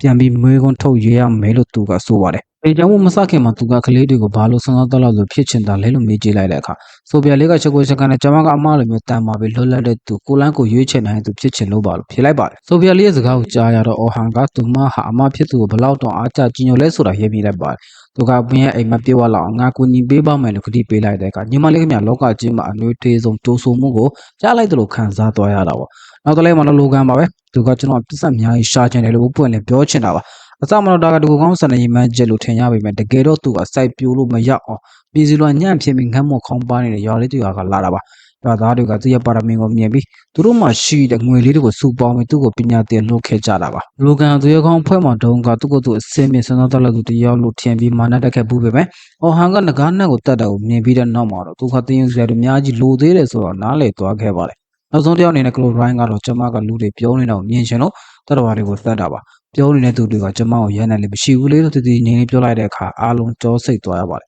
်သူမရဲ့စကားတွေကရုပ်ရှင်တွေကလူသက်သမားတယောက်လိုဖြစ်နေပြီပဲအော်ဟန်ကတော့သူမရဲ့နတ်မောင်တဲ့အတက်ကိုနားလေပေးပြီးဘယ်သူမှတယောက်တည်းဒုက္ခမရောက်ရတဲ့အခြေအနေကပိုကောင်းတာပို့ဆိုပြီးလက်ခံပေးလိုက်ပါတယ်ဆိုဗီယက်ကအော်ဟန်ညီမချက်ကိုမေးတဲ့အခါမှာတော့သူကဘလို့အန်ဒီရဲ့မျိုးပဲလက်လာအကုန်နိုင်ယူနိုင်တဲ့အထိတမ်းမှချင်းတာကိုတန်မာမကိုချစ်ရသူတွေကိုကာကွယ်နိုင်မှလေးလို့ဖြေလိုက်ပါတယ်ဒါကသေကောင်ဖွဲ့ကနေပြင်းပယ်ခံရတဲ့အင်ချက်တာတယောက်ရတကယ်စိတ်ရင်းပါပဲသူကကလေးတွေကိုကလေးလိုဆက်ဆံမှုမဟုတ်ပဲတာဝန်ယူမှုရှိတဲ့ဆွမ်းသားသူတွေအဖြစ်ပြင်းထန်လေ့ကျင့်ပေးတော့မှာပါစကားပြောရလဲအောင်နာမည်ပြောင်းပြီးတဲ့နေရာမှာရဲစရာကောင်းပါတယ်ပရိုလိုင်းကိုကယ်ရိုလို့ခေါ်လိုက်တယ်သူမကအရန်ထိုးချတဲ့သူဖြစ်သွားသလိုခံစားရပြီးပျော်သွားတာပေါ့အခုလိုကန်ကမနာလို့ဖြစ်ပြီးနာမည်ပြောင်းတောင်းတော့သူ့ကို loss လို့နာမည်ပေးလိုက်ပါမှာဆိုဖီယာကတော့ဆိုဖီဆိုပြီးအတန်ထွက်လေးပဲပြောင်းပေးလိုက်ပြီမယ်ကလေးတွေကတော့သူတို့ဆရာပေးတဲ့နာမည်ကိုသဘောကျနေကြတာပါဒါပေမဲ့လက်တွေ့ဒီချင်းကလုပ်တဲ့အခါမှာပြဿနာကစပါပြီပရိုလိုင်းကဝန်ပလေးတွေကိုအရန်မြန်တဲ့အချိန်နဲ့ဝင်တက်ပစ်နေတဲ့အော်ဟန်ကသဘောမကျပါဘူးသူမရဲ့တာဝန်ကရန်သူကိုဆွဲဆောင်ဖို့ဖြစ်ပေမဲ့သူမကတိုက်စစ်မှုလို့လုပ်နေပြီးကိုယ့်အသက်ကိုအန်ဒီရဖြစ်အောင်လုပ်နေတာပါတကယ်နောက်ကနေဝန်ပလေးတွေကခုံလိုက်တဲ့အချိန်မှာအော်ဟန်ကနောက်ဆုံးစက္ကန့်မှန်တန်နဲ့ကူမသက်ပြီးရင်သူမအန်ဒီရဖြစ်သွားနိုင်ပါတယ်ဘာငါပုံဝင်ကျုံတတိထားဖို့တတိပေးပေမဲ့ကယ်ရိုကတော့သူမကမသိတာမဟုတ်ပဲနဲ့တိတိကြီးနဲ့ရန်သူကိုအကွက်ဆဲနေတာဘာလို့ပြန်ငင်းလိုက်ပါတယ်ဒီကလေးတွေခေါင်းမှာမှုကိုယုံကြည်မှုလုံးကဲနေတာကိုအဟန်တယောက်ဘလို့များပြုပြင်ပေးတော့မလဲဆိုတာကိုစောင့်ကြည့်ဖို့ကောင်းပါတယ်ဒါဆိုရင်သူမဘာလို့မရှောင်တာလဲအဟန်ကိုမေးလိုက်တဲ့အခါကာကွယ်သူလေးကယ်ရိုကစကားနဲ့ပြန်မပြေပဲသူမလက်ကကိုသူမကဓာတ်နဲ့လီးချလိုက်ပါတော့တယ် ဟန်တယောက်ထိလန့်သွားပြီးခဏကြာမှအဲ့တန်ရကသူ့လိုပြန်ပြောက်သွားတာကိုတွေးလိုက်ရတယ်သူမကကျွန်မကမသိဘူးဘလောက်ပဲနာကျင်နေမှချက်ချင်းပြန်ကောင်းသွားတာပဲလို့အေးစေးပြန်ပြောလိုက်တာပေါ့အဲ့ဒီခါကျမဟန်ကရိုလိုင်းခါသီလာတဲ့အတိတ်ကိုပြန်တတိယသွားတယ်သူမကမိတ်ဆက်ပြီးနတ်ဖျားကိုနိုးထောက်ဖို့ကြိုးစားနေတယ်စာရီကလမန်ဖျားကျောင်းမှာနေပေါ်များစွာအကျဉ်းထခံရပြီးစမ်းသပ်ခံခဲ့ရတဲ့သူပါလွန်ခဲ့တဲ့နှစ်ကယူနစ်1နဲ့အဲဘက်ကသူမကိုကယ်ထုတ်ခဲ့ပေမဲ့သူမရဲ့စိတ်ပန်းဆိုင်ရာကတော့အတော်လေးပြည့်စည်နေခဲ့ပါတယ်သူမကိုနာကျင်အောင်လုပ်လို့ဘာမှမဖြစ်ဘူးလို့ထင်နေတဲ့သူမကိုကြည့်ပြီးဟန်ကမင်းတရားရနေတာကိုမြင်ရင်အဖွဲ့သားတွေကမပြုံးနိုင်တော့ဘူးဘယ်သူမှမင်းကိုအဲ့လိုမမြင်ချင်ကြဘူးလို့ဖြောင်းပြပါတယ်အဲ့မှာတင်ကယ်တော့ကလူတွေပြုံးလောက်အောင်ဘာလို့ပြရမလဲဆိုပြီးတဲငိုယူတောင်းပန်ပါတော့တယ်ဟန်ကသူမကိုနစ်သိဖို့ခေါင်းကိုကင်လိုက်တဲ့အခါသူမကအရက်ခံရမယ်အထင်နဲ့လန့်ပြီးဟန်ကနောက်ဆုံးသွားထားပါတယ်သူမကိုနျူထရီဖတ်ထားပြီးဒီမှာမင်းကိုဘယ်သူမှမရိုက်ဘူးရိုက်မဲ့သူရှိတယ်ငါကအကုန်ပြက်ရှင်းပေးမယ်လို့ကြိပေးလိုက်ပါတယ်နောက်ရက်ဒီမှာတော့တင်တိုင်းကပိုပြင်းထန်လာပါတယ်ကရိုလိုင်းကပတ်ဝန်းကျင်ကထွက်ပြေးလာတဲ့မန်ဒန်ဘောလုံးတွေကိုရှောင်းသိမ်းတဲ့လီကျင်ကလောက်ရတယ်ဟန်ကလူတွေကိုပြောစေရှင်ကိုအရင်ကာကွယ်တတ်အောင်တင်ရမယ်လို့တင်ကြားပေးတာပါအခါမှလည်းလူကန်ကလန်တက်ကိုလေ့ကျင့်နေပြီးဝီစီကအစင်းမြင့်ပညာတွေသင်ယူဖို့ပြင်ဆင်နေပါတယ်နောက်ဆုံးတရားဖြစ်တဲ့ဆိုဗီယက်ကတော့တော်လေးကတ်ခဲတဲ့အာယုန်နှမျိုးခွဲခြင်းကိုလေ့ကျင့်နေရပါတယ်ကနန်းတွေကိုတွက်ချက်ရင်းနဲ့တစ်ဖက်မှာလည်းပြစ်မှတ်တွေကိုမန်ဒန်နဲ့ပြစ်နေရတာပါလေ့ကျင့်နေတော့မှပဲထူးဆန်းတဲ့တစ်ခုဖြစ်သွားခဲ့ပါတယ်ဆိုဗီယက်ကမန်ဒန်မရွတ်ပဲလက်ကိုမြှောက်လိုက်ရင်ပြစ်မှတ်ကလွတ်ထွက်သွားတာပါအဲ့ဒါကိုကြည့်ပြီးဟန်ကသူမရဲ့အထူးစွမ်းရည်နိုးထားလာပြီဆိုတော့ရိမ့်မိလိုက်ပြီးစိတ်မလောဘူးသတိပေးလိုက်ပါတယ်အချိန်နဲ့ကွန်ဆုံးလာတဲ့မြအဖွဲ့30စွမ်းရည်ကလည်းတိတိတတ်တာတိုးတက်လာတယ်သူတို့က20ထက်ကဘော့ဖြစ်တဲ့ overall ကိုတော့ကိုယ်တိုင်နိုင်နိုင်ခဲ့ပါပဲပထမဆင့်ကိုမင်းတို့အောင်မြင်သွားပြီလို့ဟန်ကချီးကျူးလိုက်တဲ့အချိန်မှာပဲ brain ကရောက်လာပြီးတရင်ကောင်းတစ်ခုပေးပါတယ်အဲ့ဒါကငကားနဲ့ကြေးကိုလှုပ်ထားတဲ့ဟန်ဓာတ်ပြည့်ကြီးပြီးစီးသွားပြီဆိုတာပါပဲဘဲဖို့ကိုသွားပြီးဓာတ်ကိုကန်ကြည့်လိုက်တဲ့အခါ၄ချိန်ရောလက်မှာစီးရမှုရောအပြည့်စုံပါပဲဟန်ကအဲ့ဒီဓာတ်ကိုစုပ်ကန်ရငါဖွဲ့သားတွေကိုငါတက်နဲ့လဲပြီးကာကွယ်မယ်လို့တီးဆိုလိုက်ပါတယ်အဲ့ဆန်ရှင်တို့သူကဓာတ်သစ်ရဲ့စွမ်းကို90ထက်ကတတော်တွေနဲ့စမ်းသပ်လိုက်တဲ့အခါမှာတော့တကယ့်ကိုကျေနပ်စရာကောင်းတဲ့ရလဒ်တွေထွက်ပေါ်လာပါတယ်အခုတော့ဟန်ရဲ့ unit 1ဖွဲ့သားတွေပုံမခိုင်မာတဲ့အင်အားနဲ့ချစ်စက်ပေါ်အစဉ်သစ်ဖြစ်နေကြပါပဲဒီကပပဲဆရာအားလုံးလက်ရကိုချီချိုးပေမဲ့ဒီဓာတ်ရဲ့ထူးခြားမှုကိုဖြစ်စေတာကငကားနဲ့ကြေးကုန်ပဲလို့ဆိုပါတယ်။ Brain ကတော့အားလုံးကသူတို့အရင်ကနှိမ်နှင်းခဲ့တဲ့တန်ချက်ကလက်ရသေးကိုလည်းအသုံးပြုခဲ့ကြောင်းဒါကဓာတ်ရဲ့တက်ခံမှုကိုအနည်းငယ်ရှော့နေစေတာကြောင့်ထောက်ပြပါတယ်။ဒါပေမဲ့ဟန်ကအဲ့ဒီအားနည်းချက်ကိုသူ့ရဲ့အားဖြင့်မန်ဒန်နဲ့ပြန်လည်ဖြည့်တင်းပြဖို့စီစဉ်ထားပြီးသားပါ။လူစားကဓာတ်ရဲ့နာမည်ကိုမေးတဲ့အခါဟန်ကခါးကျစ်လို့တွေးထားကြောင်းပြောပါတယ်။ဒါကသူတို့ဖွဲ့စည်းရဲ့အမည်ဖြစ်တဲ့ယုံနှက်ကိုဆိုလိုတာပါ။ဝေကငကားနက်ကိုပေးရင်ပုံမိုက်မှာလို့ပြောပေမဲ့ဟန်ကတော့ငကားဆိုတာကြော်ဖြတ်မဲ့တားစီတစ်ခုပဲဖြစ်ပြီးဒီဓာတ်ကတော့သူတို့ဖွဲ့တဲ့ရောက်လာတာကိုကွန်ပျူတာအနေနဲ့အဖွဲ့ရဲ့နာမည်ကိုပဲပေးချင်တာလို့ဆိုပါတယ်။အဲ့နောက်မှာစိတ်မှန်ကဖွဲ့သားအားလုံး62ထက်ကိုသွားဖို့စဉ်းစားဖြစ်နေပြီးတော့ဆုံးဖြတ်လိုက်ပါတယ်။ဒါပေမဲ့ဟန်ကတော့နောက်ရိုက်မှာတင်းသားလေးတွေကို29ထက်အထိခေါ်သွားဖို့ပေးထားတာကြောင့်စိတ်မှန်တယောက်သူနားရမှာကိုစိုးရိမ်နေချပါတယ်။ဟန်ကသူကတိုင်းမှာမဟုတ်ပဲကလေးတွေဘလောက်တိုးတက်လာတာကိုပဲစောင့်ကြည့်မှဖြစ်ကြောင်းပြောပြီးနှစ်သိမ့်ပေးလိုက်ပါတယ်။ညဘက်ရောက်တဲ့အခါမှာဟန်ကသူ့ဖိုးစီကလည်းတောက်ဆရာကောင်းတဲ့တင်းကိုကြားလိုက်ရပါတယ်။အဲ့ဒါကတော့အမန်တော်လို့ခေါ်တဲ့စင်တော်တော်သူ့ရဲ့ဖွဲ့ကဒီတောင်ဘက်ဝင်ကဘာထဲမှာလှုပ်ရှားနေတယ်ဆိုပါပဲသူတို့ကစင်တော်တော်သူဝင်ကဘာကိုအောင်မြင်သွားမှာကိုမလို့လားပဲလှိုက်လံတက်ဖြတ်နေတဲ့လူတက်ကိုင်းကြီးတစ်ခုပါအစင်းမြတော်လာသူတွေချိုးတော့တက်ခံရပြီးလို့ဆိုတော့သူကဟန်တယောက်ဒေါသထွက်သွားရပါတယ်တစ်ဖက်မှာလည်း unit 1ရဲ့ဖွဲ့သားတွေကသူတို့ဒီမန်ချက်အတွက်ကိုစီပြင်ဆင်နေကြပါတယ် brain ဟာတည်ဆုံးသွားတဲ့အဲဘက်သွေးဆိုးနေတဲ့ဝိုးယုံကိုကန်ပြီးတကယ်ချင်းဖြစ်သူကိုနန်တန်တနေတယ်လို့ဝေးကလည်းသူ့ရဲ့လက်နက်ကိုပြည့်ငကားနက်ကိုရင်ဆိုင်ဖို့တန်နေတာချနေပါတယ်ဝေကအဲဘတ်တေခဲ့ရတာငှားကြောက်ပဲငှားဒီမှာတင်တေခဲ့တဲ့နောက်လောင်တရဆိုတယ်ပြောနေပေမဲ့အခုတော့အဲ့ဒီမောင်ကိုပြန်ဖို့စူးစမ်းနေတာပါလူစာကလည်းတယောက်တည်းဥယျာဉ်ထဲမှာထိုင်ရင်ဘသူ့ကိုမှထပ်မဆုံးချုံးစေရဘူးလို့ကိုကတိပေးနေပါတယ်ဆန်ရောက်ထဲမှာတော့ဆိုဖီယာလေးကသူ့အမအဲမာကိုဖတ်ပြီးအမငကားနဲ့တိုက်ပွဲမှာအန်ဒီဖြစ်မှာကြောက်တယ်အမကိုကျွန်မနားမှာပဲရှိစေချင်တယ်လို့ရင်ဖွဲ့ရှာပါတယ်ဒါပေမဲ့ညီမလေးကရင်းချက်သူပြီးအမရဲ့တာဝန်ရှိသူတွေကလည်းနားနဲ့ပေးကြပါတယ်အမလည်းဆရာဟန်ဒီငကားကိုတန်းနိုင်မှာပါလို့ယုံကြည်မှုပြည့်နဲ့ပြောလိုက်တဲ့အခါမှာပဲဆယ်မတယောက်အားတက်သွားပြီးညီမလေးအတွက်ငကားကိုနိုင်ယူပြပါမယ်လို့ကတိပေးလိုက်ပါတော့တယ်နောက်တနေ့မှာတော့ဖွဲ့30ဟာ29ထက်ကိုအောင်မြင်ကြော်ဖြတ်နိုင်ခဲ့ကြပြီး30ထက်ကိုသာကြော်ဖြတ်နိုင်ရင်သူတို့ဟာတယောက်ဝန်ဆန်းစားသွားလာသူတွေဖြစ်လာပြီး unit 3ထဲဝင်ခွင့်ရတော့မှာပါကယ်ရိုနဲ့လိုဂန်တို့ကပြောနေကြပြီးဆိုဖီယာကတော့အဖွဲ့ဝင်တစ်ဖြစ်သွားရင်ဆရာနဲ့ခွဲရတော့မှာလားဆိုပြီးစိတ်မကောင်းဖြစ်နေရှာပါတယ်ဘလို့ပဲဖြစ်ဖြစ်သူတို့က zero shot ပဲ30ထက်ကိုဆက်သွားဖို့ Estella စီကနေကွန်ပျူတာရယူနေပါပြီအခြေအနေကတော့တော်လေးရှုပ်ထွေးသွားပါပြီ30ထက်ကိုအောင်မြင်ကြောင်းတည်ပြုဖို့အတွက် unit 2ကဆန္ဒတလောက်သူတွေဟာအကဲခတ်အဖွဲ့အနေနဲ့အဖွဲ့30နဲ့သူလိုက်ခဲ့ရမှာပါဒါပေမဲ့တက်ဆိုင်ခြင်းတော့အဲ့ဒီနေ့ကအော်ဟန်ဒို unit 1ငကားနာကိုတွားတက်မနေ့ထပ်တူကြားနေပါတယ်ဆိုဖီယာလေးကတော့သူမအမရဲ့ဆုံးဖြတ်ချက်ကိုမနှောင့်နှေးစေချင်တာကြောင့်အော်ဟန်ကိုမလိုက်လာဖို့နဲ့ သူတို့ပဒါသူတို့သွားနိုင်ကြောင်းခိုင်မာပြောခဲ့ပါတယ်။အော်ဟန်ကလည်းကလေးတွေရစ်ကြမှုယုံကြည်ပြီးတယောက်ချင်းစီကိုပြေးကင်းလုံခြုံရေးအဆောင်အဖွဲ့တွေကိုပေးပြီးလွတ်လိုက်ပါတယ်။အဖွဲ့တွေဆက်ဟာ30ထပ်တဲ့ကိုဝင်လာပြီးဂေါဘလင်တွေကိုအစီအနဲ့ကြားနဲ့စက္ကပ်ပိုင်းတွေပြတ်ရှင်းနိုင်ခဲ့ပါတယ်။လိုက်ပါလာတဲ့အကဲခတ်တော့ဒါတွေကဘယ်လိုပဲသင်္ကန်းသားတွေလာလို့အံ့ဩရတဲ့အထိပါပဲ။တစ်ဖက်မှာလည်းအော်ဟန်တို့ယူနီဘာဟာငကားနဲ့ရှိအခန်းတွေကိုဝင်ရောက်ပြီး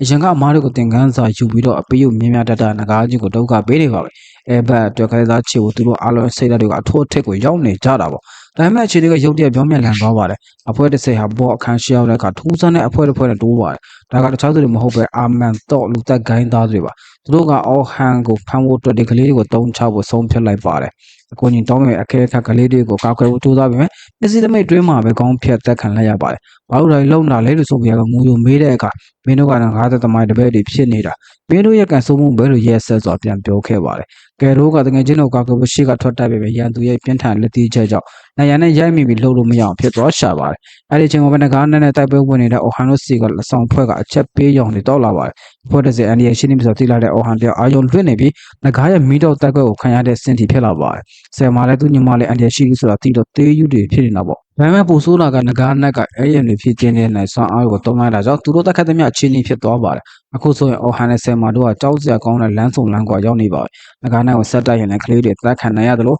ငကားကိုထားခဲ့ပြီးကလေးတွေကိုတွားခဲ့ရင်လည်းယူနေဝမ်အဖွဲ့သားတွေအန်ဒီရှိနိုင်ပါတယ်။ရန်သူဘက်ကလူတန်ကြီးကသူ့ရဲ့ထူးဆန်းတဲ့အမြင့်စွာအားကိုတုံးပြီးဒီကလေးတွေကငကားတဲ့သမားအော်ဟန်ရဲ့အပြစ်ပဲတွေမှာတည်ညွှလိုက်ပါတယ်။သူတို့အတွက်ဒီကလေးတွေဟာအော်ဟန်ကိုများခုပေါ့အကောင်းဆုံးစာပဲပေါ့။တစ်ဖက်မှာလည်းယူနေဝမ်ဟာငကားနက်နဲ့အသေးအတန်တိုက်ခိုက်နေပါတယ်။ဝီကငကားရဲ့အမည်ကိုရိုက်ချက်ကိုကျွမ်းကျင်စွာခုခံနေတော့မှာပဲ။အော်ဟန်ကအခွင့်ကောင်းယူပြီးငကားရဲ့အမည်ကို impact နဲ့တိုက်ခိုက်ပြီး PS ပြပေးလိုက်ပါတယ်။သူတို့ကလွန်ခဲ့တဲ့နှစ်ပတ်လုံးဒီငကားကိုနိုင်ယူဖို့အမားတွေကနေသင်ခန်းစာယူခဲ့ကြတာပါ။ဒီစဉ်1ကတော့ဒီမှာပဲပြီးဆုံးပါပြီ။ကြည့်ရှုအားပေးတဲ့လူတယောက်ချင်းစီတိုင်းကိုကျေးဇူးအများကြီးတင်ပါတယ်ဗျာ။